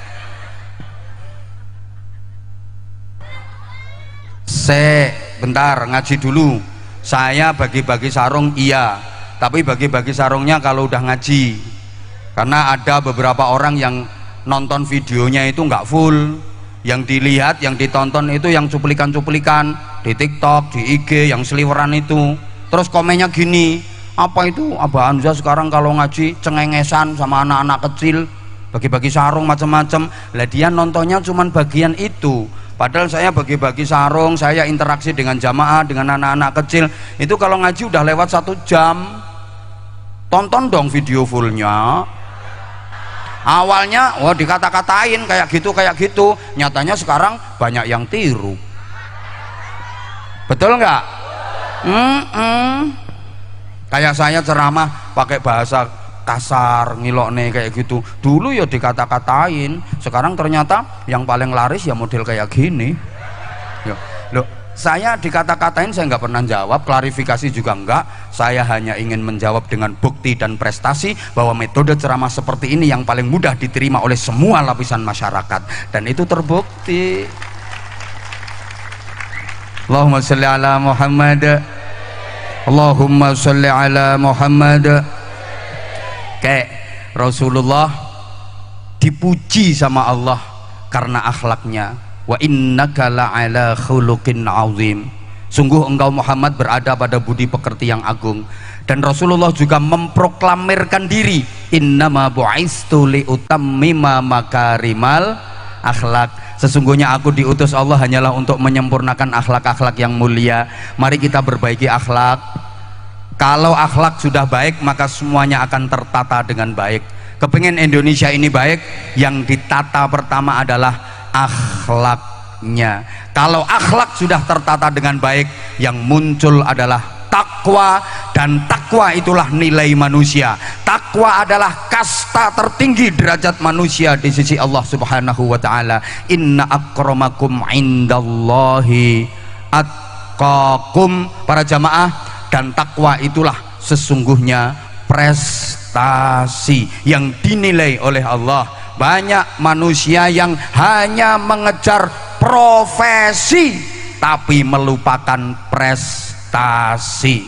Padahal yang dinilai Allah bukan profesi, yang dinilai Allah adalah prestasi. Profesi itu hanya sarana untuk meraih prestasi. Tapi kebanyakan orang mengejar-ngejar profesi, melupakan prestasi. Ingat, sukses itu karena prestasi, bukan karena profesi. Apapun profesimu, yang penting adalah prestasimu. Kalau udah bicara takwa, profesi jadi gak penting. Profesimu apa itu tidak penting. Kamu mau jadi petani, kamu mau jadi pedagang, kamu mau jadi guru, kamu mau jadi TNI Polri, kamu mau jadi ustadz ustadzah, kamu mau jadi pengusaha, kamu mau jadi pejabat, tidak penting. Yang penting apa prestasimu, prestasi apa yang bisa kau raih dengan profesimu itu. Allahumma sholli ala Muhammad. Paham gak? Paham gak? Ngono. Jadi inna sa'yakum lasyatta. Memang profesimu macam-macam, itu nggak dinilai sama Allah. Kamu jadi ketua RT, kamu jadi kapolsek, ndak ada penilaian. Ndak. Kamu jadi petani, kamu jadi pedagang, ndak ada penilaian. Yang dinilai itu prestasimu. Dan prestasi itu apa? Takwa. Jadi apapun, yang penting kamu takwa. Allahumma sholli ala Muhammad. Paham gak? Oke, biar lebih mudah difahami, saya sering gambarkan profesi itu bungkus, takwa, prestasi itulah isinya. Saya ulang, profesi itu bungkus, isinya apa? Prestasi. Saya tanya, bungkus dengan isi penting mana? Kurang banter, bungkus sama isi penting mana? sama-sama penting. Mau dikatakan isi karena ada bungkusnya kok. Iya, sama-sama penting. Bungkus menentukan penilaian, bungkus menentukan penampilan, isi menentukan penilaian. Bungkus itu penting untuk tampilan, isi penting penilaian. Kalau bisa bungkusnya bagus, isinya mahal. Kalau nggak bisa, ya mending isinya mahal meskipun bungkusnya jelek daripada bungkusnya bagus, isinya murah. Betul? Ya Allah, kaya gak mudeng dijak ngomongin ini. Bungkusnya bagus, koper meling-meling, tapi isinya getuk mambu. Ya mending bungkusnya jelek, plastik resek lungset, tapi isinya penuh duit. Nah, saya contohkan ya, saya ceramah ini hanya bungkus. Saya ceramah ini hanya bungkus. Isinya apa? Fakta, kenyataan, realita. Cocok enggak ceramah dengan yang disampaikan dalam ceramahnya dengan realita kehidupan kenyataan? Cocok enggak? Kalau enggak cocok ya enggak mungkin ada yang ngundang lagi. Kalau saya ya mending isinya daripada bungkusnya. Kalau saya dapat bungkus amplop itu ya tak buang amplopnya. Halo? Halo? Tak kasih contoh ya. Rumah itu hanya bungkus. Isinya apa? Keluarga. Rumah yang megah, mewah, indah, bagus, serba leks perabotannya, itu hanya bungkus. Isinya apa? Keluarga yang harmonis, guyub, rukun, sakinah, mawadah, rahmah, barokah, suami solih, istri solihah, anak-anak dzurriatan thayyibah. Itu. Nah, apa artinya rumah megah, mewah, indah, tapi isinya keluarga yang berantakan, kacau, balau, suami istri cekcok terus, berantem terus, gegeran terus, itu bukan rumah, jadi kandang. Lo kadang suami baru datang, istri langsung nyangap, oh ketek teko. Lah suami marah tuh dibilangin ketek, bedes kakean cangkem, suwek lambemu. Anaknya denger, oh ternyata bapakku bedes, ibuku ketek, berarti aku ini munyuk. Itu bukan rumah tapi kebun binatang. Sebagus apapun bangunan, kalau dalam isinya orang-orang yang kelakuannya kayak binatang, ya itu berarti kandang namanya. Betul?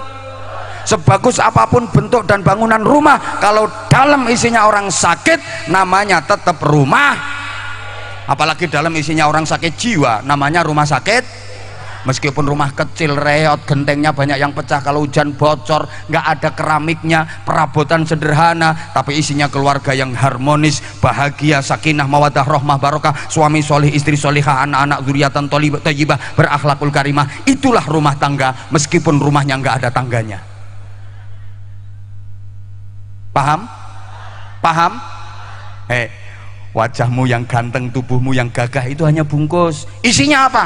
Perilakumu, kepribadianmu. Yang dinilai perilakumu, kepribadianmu. Demikian pula kamu yang merasa ayu, kemerusu, cantik, menarik, keboy, semlohai, aduhai, imut, yahud, bahenol, menol, semak, kebelenok, kemontok, kementek, mentek, kemolek, kinyis, kinyis, menyingis, mentong, mentong, moblong, denok, debleng. Itu hanya bungkus. Isinya apa? Kepribadianmu, akhlakmu. Apa artinya? Wajahmu ayu, cantik, tubuhmu semlohai, montok, tapi kepribadianmu kayak mak lampir. Iku kayak kudung coklat iku. Lambene makanya hati-hati Bu dengan nih bibirmu ini. Bu, rupanya ayu nyelatunan, ada apa enggak? Tukang ngomeli suami itu penuh dosa. Mending bibirmu itu kau gunakan untuk baca Quran, untuk zikir, untuk baca sholawat, sehingga bibirmu akan menjadi indah, penuh berkah. Nah, kalau kau gunakan untuk ngomeli suami, maka bibirmu, lidahmu akan menjadi duri-duri tajam yang menusuk perasaan suami, melukai hati suami. Bukankah suamimu adalah surgamu? Bukankah ridho Tuhanmu tergantung ridho suamimu, Bu? Krungu? Dan suamimu sudah bekerja keras, petentengan, pontang pantingan, tidak kenal waktu, itu semua dilakukan suamimu demi untuk mengetengi dirimu itu.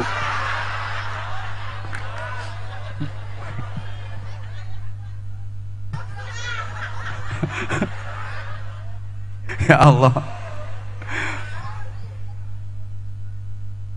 Allah ya kan. Udah yang kedua dulu, habis ini bagi-bagi sarung. Loh, ini udah 1,5 jam aku ceramah. Allahumma sholli ala Muhammad. Maaf ya, mungkin aku di daerah sekitar sini kan baru pertama ini. Mungkin ada yang masih asing dengan saya atau keri telinganya dengar kata-kata kasar saya. Mohon maaf, emang saya sengaja. Saya nggak diundang lagi di sini, nggak apa-apa, nyari tempat lain.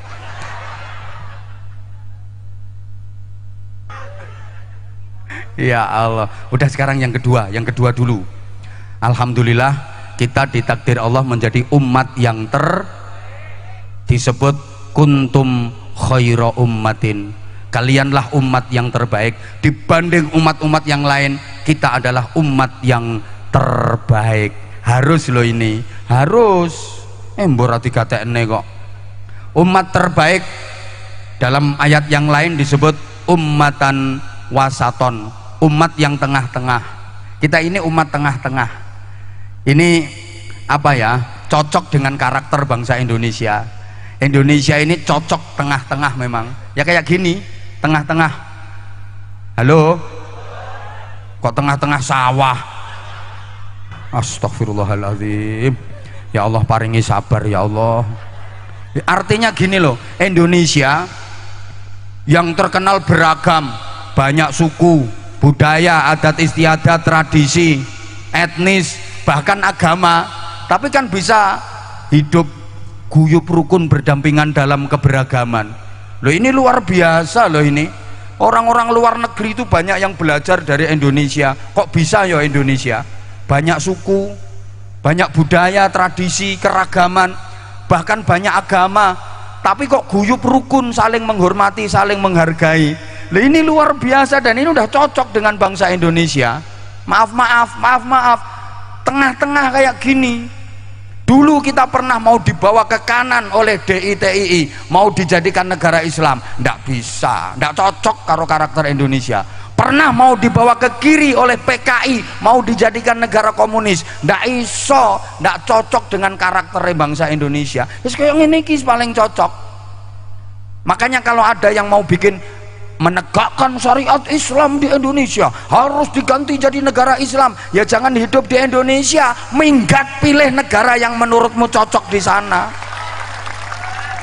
Gitu. Indonesia udah seperti ini gayamu. Pancasila enggak Islami, lambemu.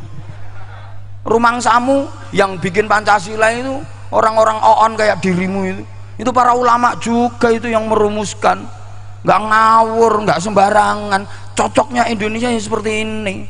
Makanya sama hati-hati kalau bikin acara undang kiai penceramah itu jangan sembarangan.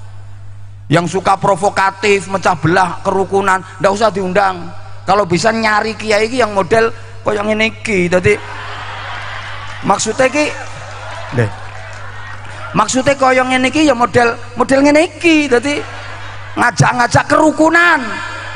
Jangan salah paham toh. Itu tengah-tengah, model ngajak kerukunan.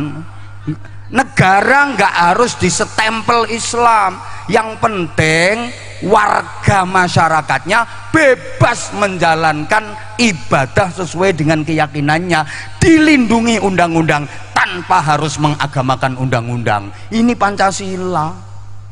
Loh, siapa yang menerima Pancasila pertama kali?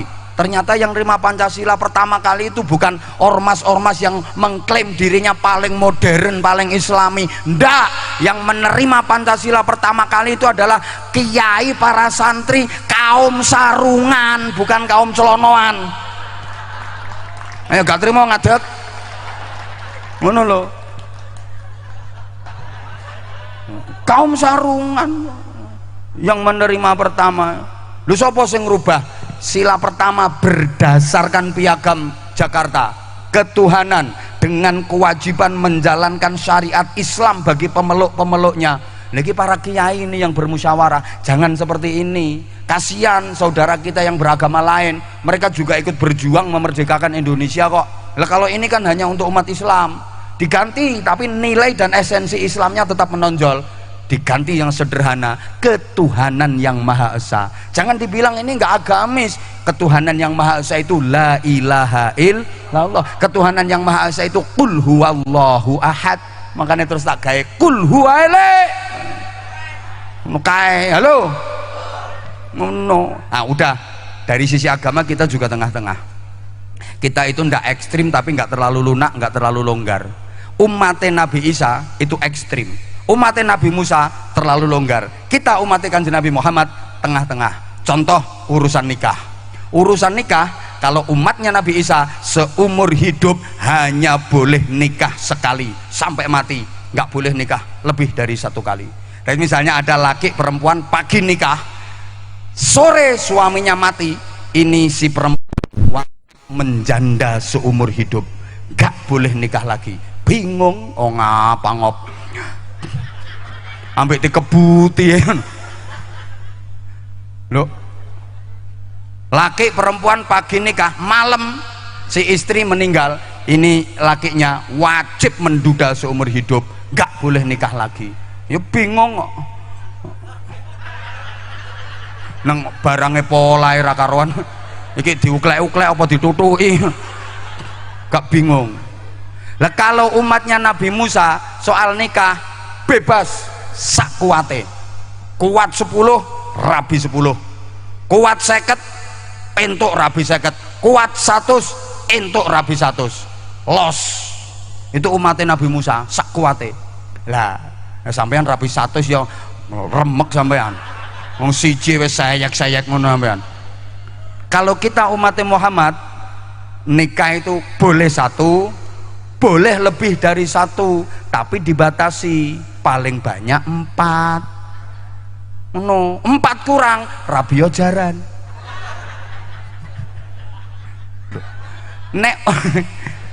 Nek umatnya Nabi Isa seumur hidup hanya boleh sekali, paham?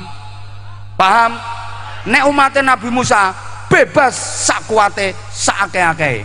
Lah umatnya Nabi Muhammad tengah-tengah, boleh 1, boleh lebih dari 1, tapi dibatasi paling banyak 4. Misalnya 4 kok meninggal 1, nambah lagi ndak apa-apa, kan jumlahnya 4. Kok mati loro, nambah loro meneh nggak apa-apa, kan jumlahnya 4. Ngono lho.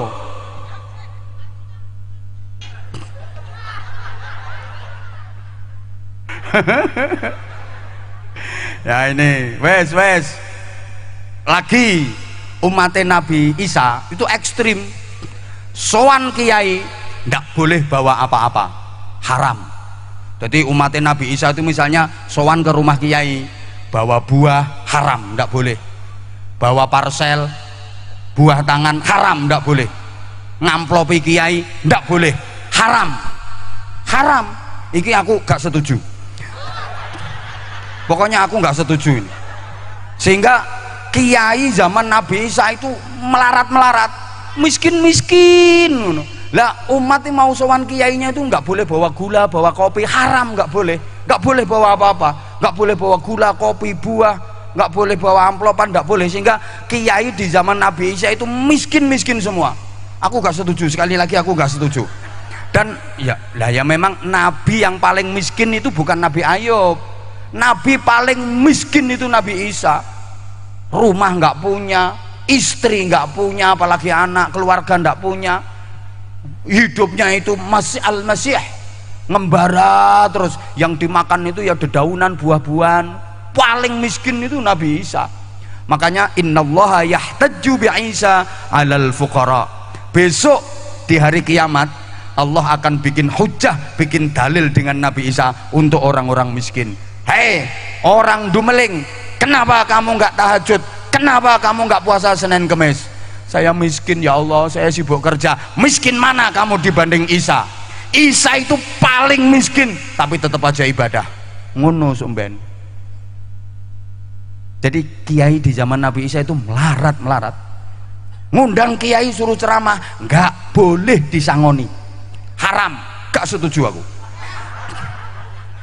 Nggak boleh dikasih berkat, haram, aku juga nggak setuju. Itu zaman Nabi Isa.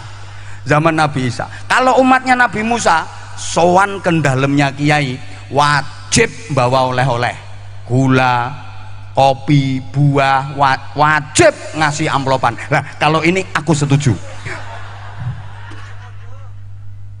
Ngundang kiai suruh ceramah wajib nyangoni, ini umat Nabi Musa dan saya setuju. Nah, kita umat Nabi Muhammad tengah-tengah sowan kiai bawa oleh-oleh boleh, nggak bawa oleh-oleh juga, tapi yang bagus bawa. Ini umatnya Kanjeng Nabi. Ketemu kiai ngamplopi boleh, nggak ngamplopi juga boleh, yang bagus. Nah ngono ini disebut nggih ummatan wasaton, termasuk moderat, tengah-tengah, menjaga keseimbangan antara ritual dengan sosial, hablum minallah dengan hablum minan nas. Makanya kita diajarkan seperti itu dalam kehidupan, ya ibadah ya kerja, ya doa ya usaha. Halo, jangan hanya jeleput kerja tapi nggak mau ibadah, nggak bener.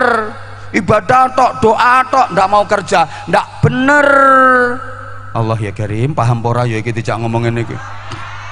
Ada orang itu sama sekali nggak mau ibadah, dunya tok sing dipikirno, nggak bener. Ada orang itu wes pokoknya mengandalkan doa nggak mau ikhtiar, juga ndak bener.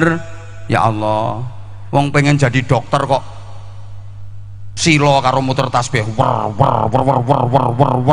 wiridan sulastri wer sumiyati wer sunarse wer supia malah ngapal rondo sak Brebes wer yang nggak mungkin jadi dokter malah jadi dukun.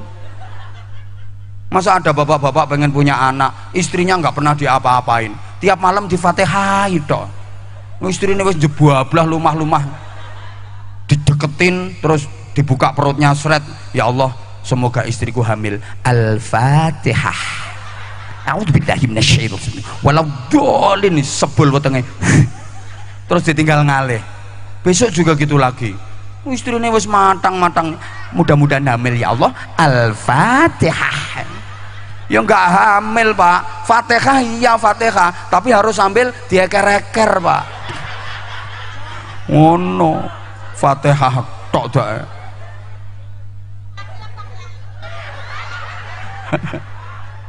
Ngono sing takon, sing dieker-eker apane Pak Kiai jar.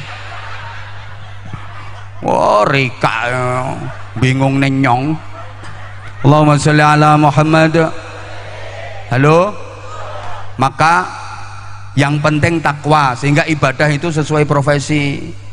Kalau ibadahnya polisi, keamanan, ibadahnya tentara, pertahanan, ibadahnya guru, pelajaran, ibadahnya penceramah, pengajian, ibadahnya Pak Lurah, stempel dan tanda tangan. Loh iya toh.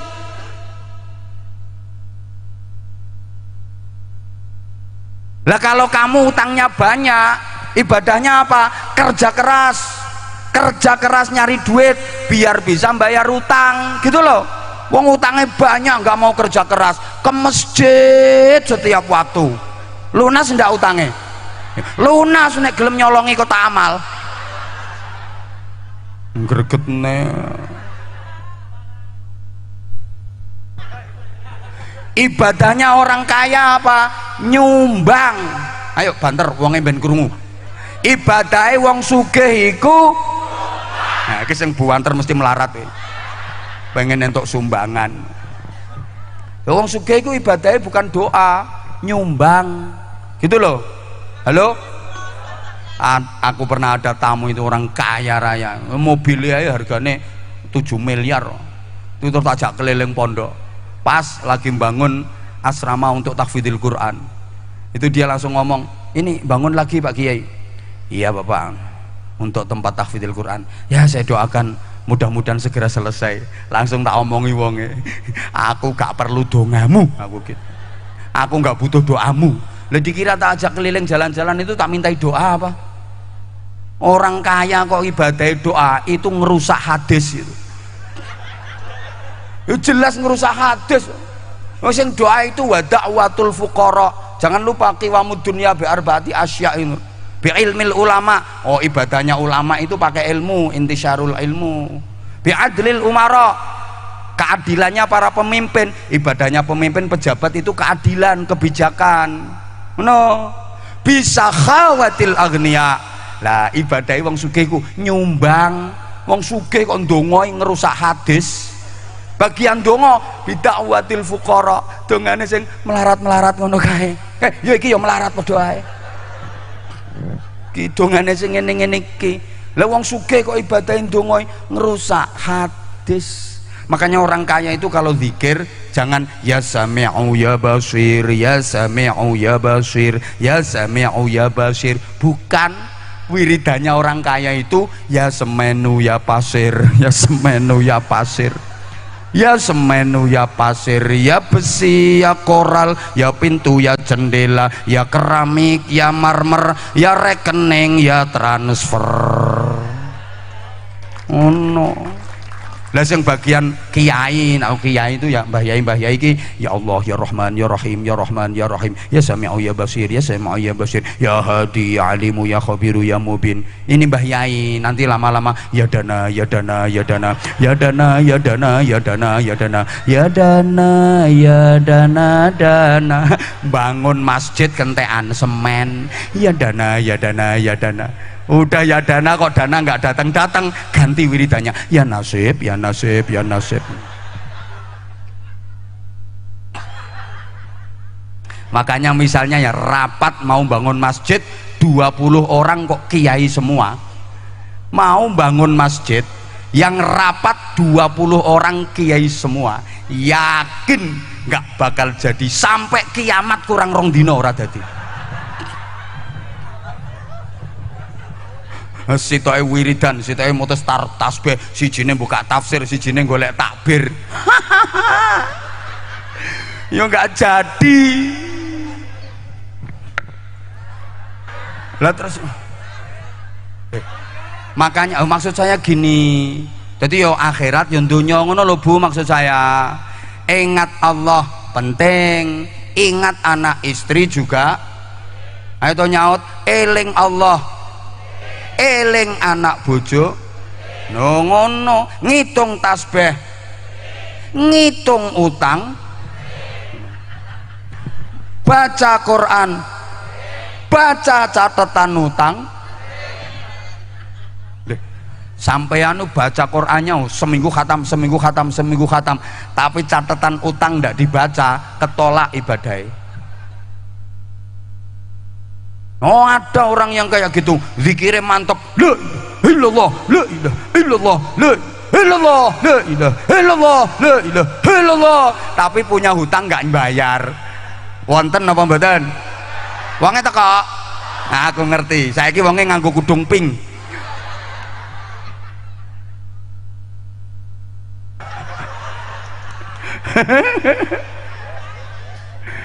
Apa gitu loh.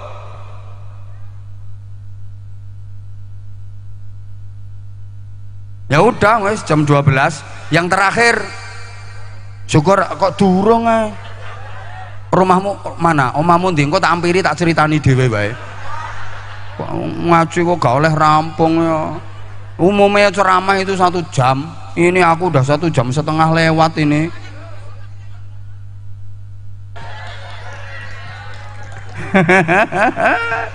Kuwi siji ku kawit mangko siji kuwi. Allahumma sholli ala Muhammad.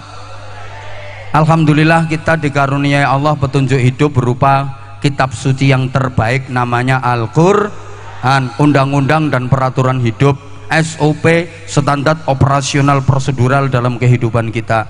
Ibarat orang berkendara di jalan raya, Quran itu kayak rambu-rambu lalu lintas. Orang berkendara harus tahu rambu-rambu dong. Oh, kalau ada rambu ini nggak boleh nyalip, oh ini nggak boleh putar balik, minimal tahu arti dari 3 lampu. Ada lampu hijau, ada lampu kuning, ada lampu.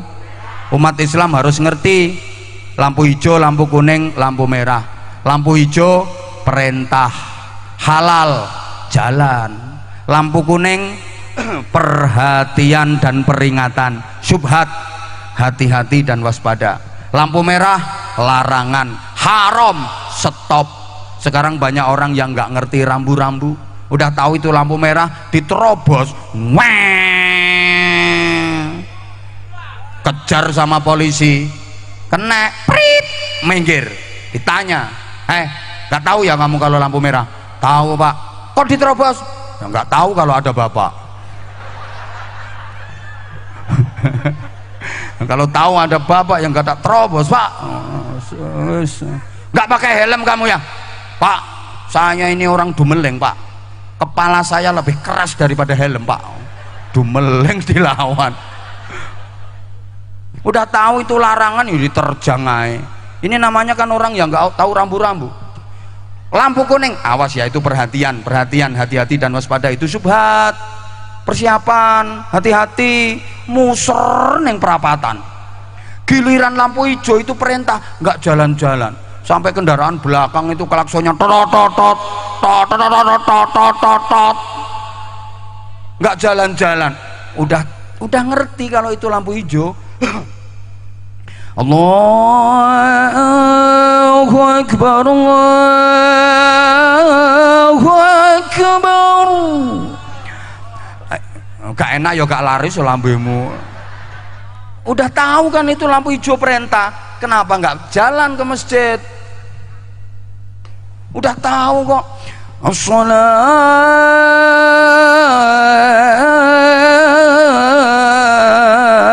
khairum minan naum, malah kelon.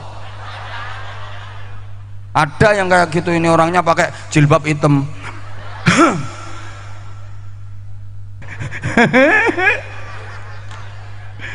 Yo, lampu hijau nggak gelem jalan. Lah kita hidup diatur dengan Al-Quran. Mudah-mudahan semuanya min ahlil Quran. Ayo, maaf ibu, netranin jenengan, meripatin jenengan, kata pundi nggo maca Quran karo nggo maca HP. Sekali lagi ibu-ibu, maaf, meripate penjenengan ibu, kata pundi nggo maca Quran karo nggo maca HP. HP ya, ganti matamu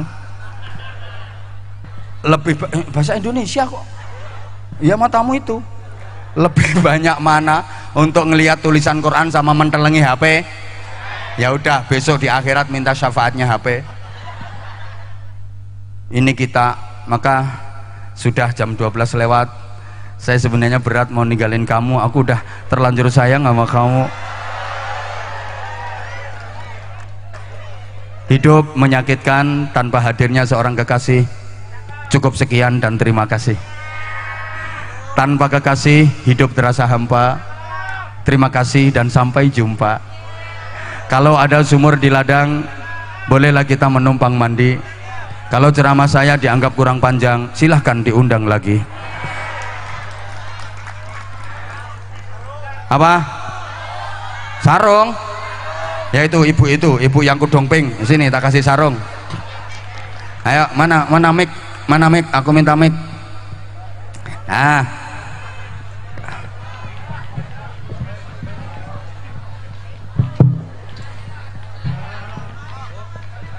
Halo.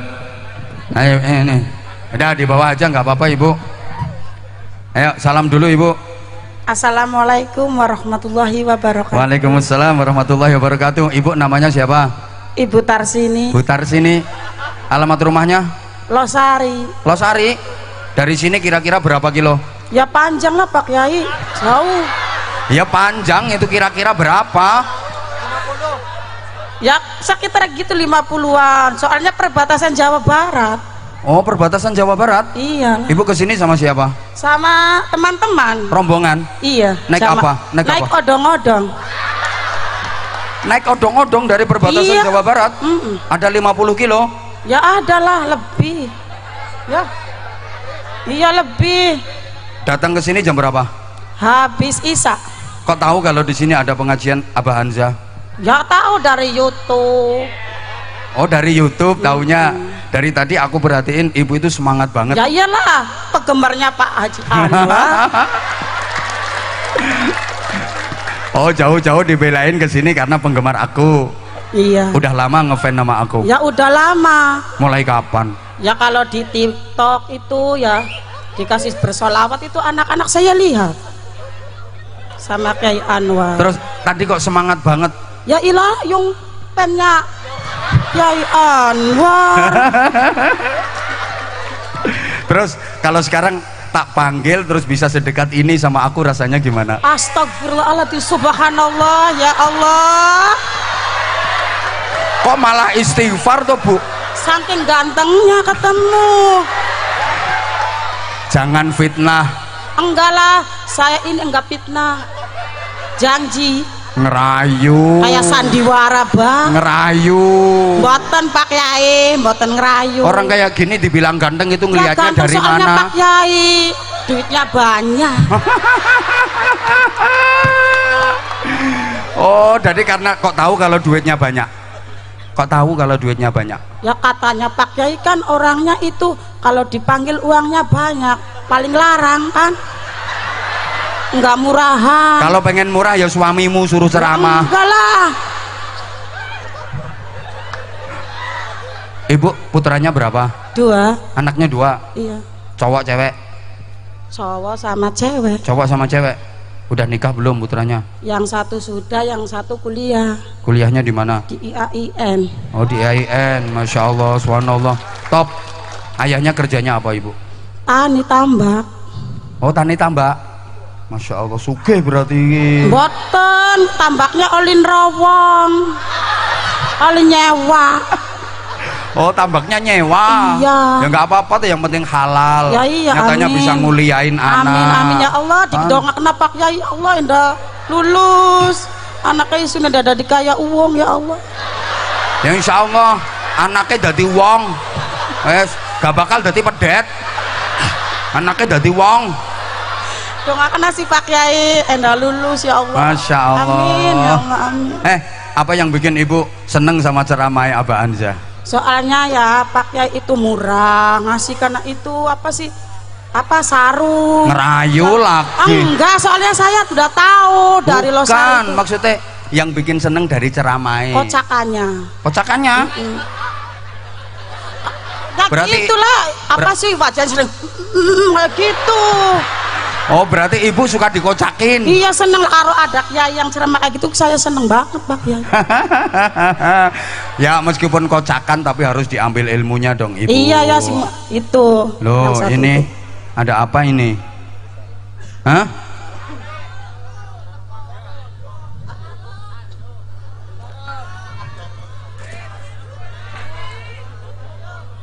Roti ini.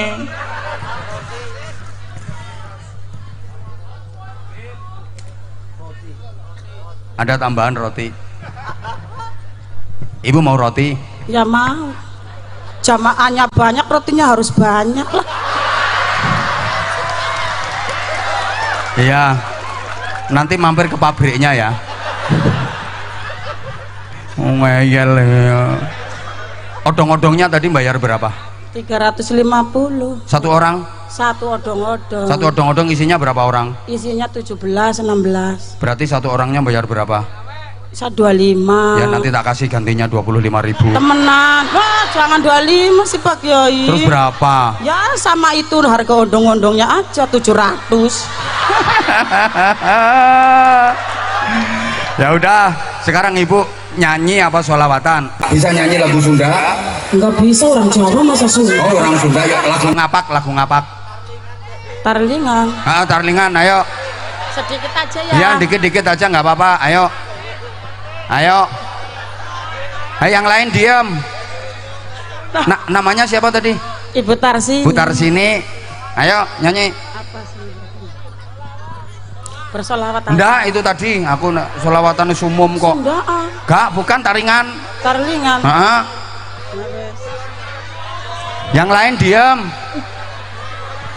Duh aduh bintang kemukus, Raina lintang Raina, tolong sampai kakang kula, tolong bapane bocah. Emang kenapa bapaknya bocah?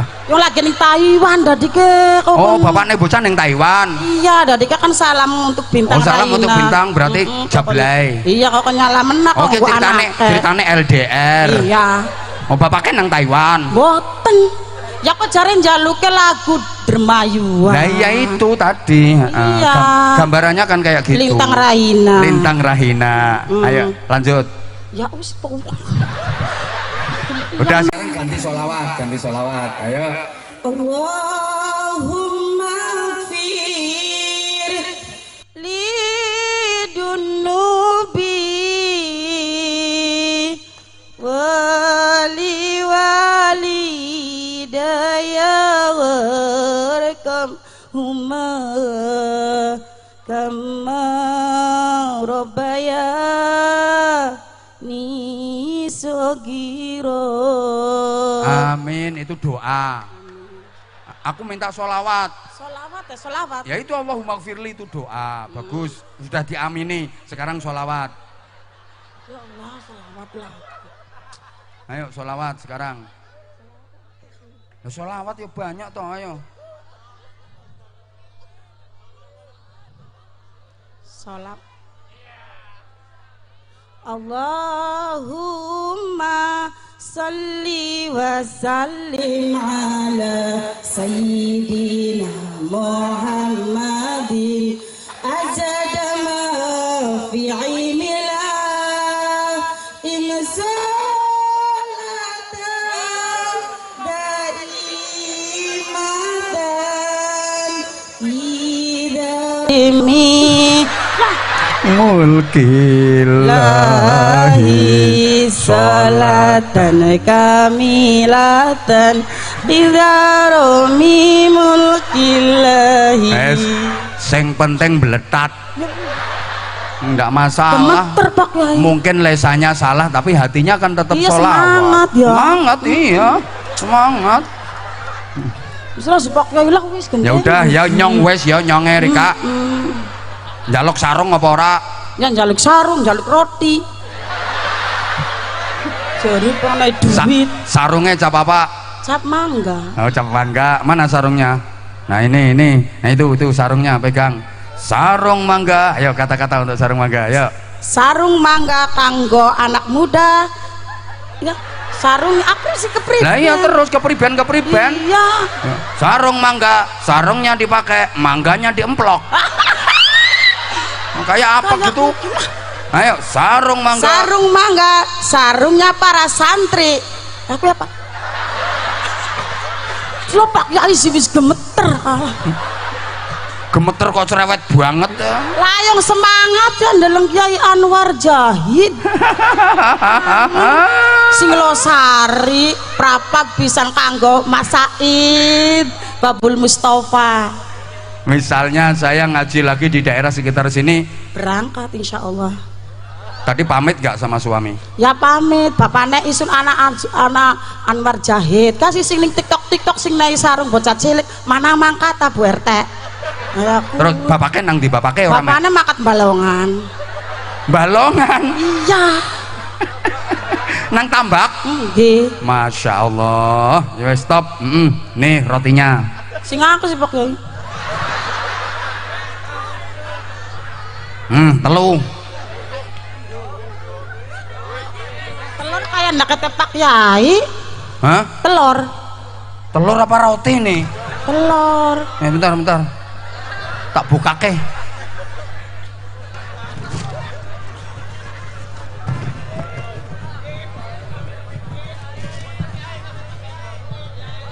Nah kata Pak Yai itu oleh-oleh dan Pak Yai. Oh ini oleh-oleh untuk saya. Sing brebes. Ya udah rotinya tak kasih. Roti. Wes. Duit sih Pak Yai. Terus opo maneng? Duit. Numpak kondongan. Duitnya pira? 700. Yang jaluk bojone Rika. Di 700. Pak Yai sing ngundang kula mene. Kayak Ya Allah Gusti, terima kasih. aku nggak kau jadikan suaminya dia ya Allah. Di ora apa-apa sing penting aku atine seneng ketemu karo Kyai. Dudu bulan sing dijaluki, dudu lintang sing dipengeni.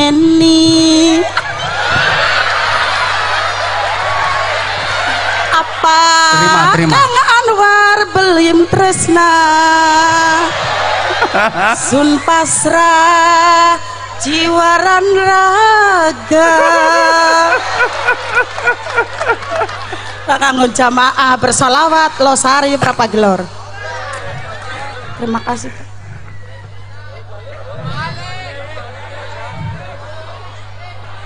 Nah 200, Ini 200 Pak Yai. 300, Kurang pokoknya. Kurang jare jamaah kok.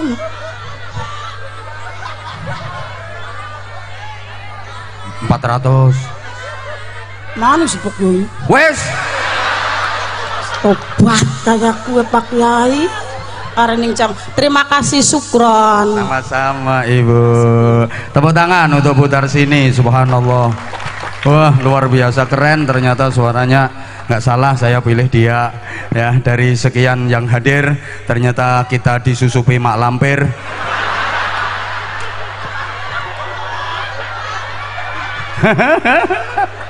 Salam ke suaminya, salam ke keluarganya.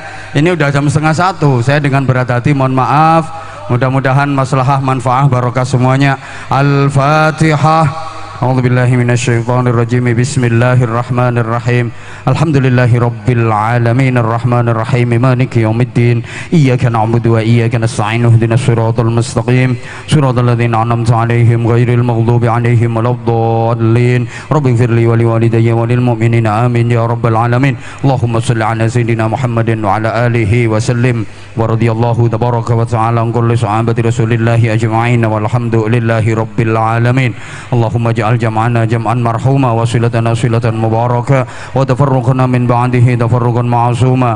Allahumma thabbit imanana wa nawwir qulubana wa sallimna fid dini wad dunya wal akhirah.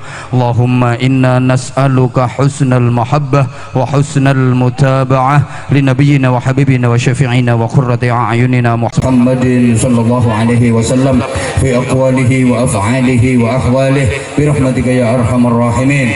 Allahumma sallimna wa sallim dinana wa sallim dunyana wa sallim akhiratana wa la tusallib waqtana zu'i imanana wa la tusallib alaina man la yakhafuka wa la yarhamuna warzuqna khayra dunya wal akhirah innaka ala kulli syai'in qadir wa bil ijabati jadir. Allahumma inna nas'aluka al khaira kullahu wa na'udzu bika minasy syarri kullih ya man bi yadihi al khairu kulluh. Rabbana atina fid dunya hasanah wa fil akhirati hasanatan wa qina adzabannar wa qina adzabannar wa qina adzabannar wa adkhilna al jannata ma'al abrar bi rahmatika wa fadlika ya azizu ya ghafar ya halim ya sattar ya rabbal alamin. Jazallahu anna sayyidana Muhammadan sallallahu alaihi wasallam ma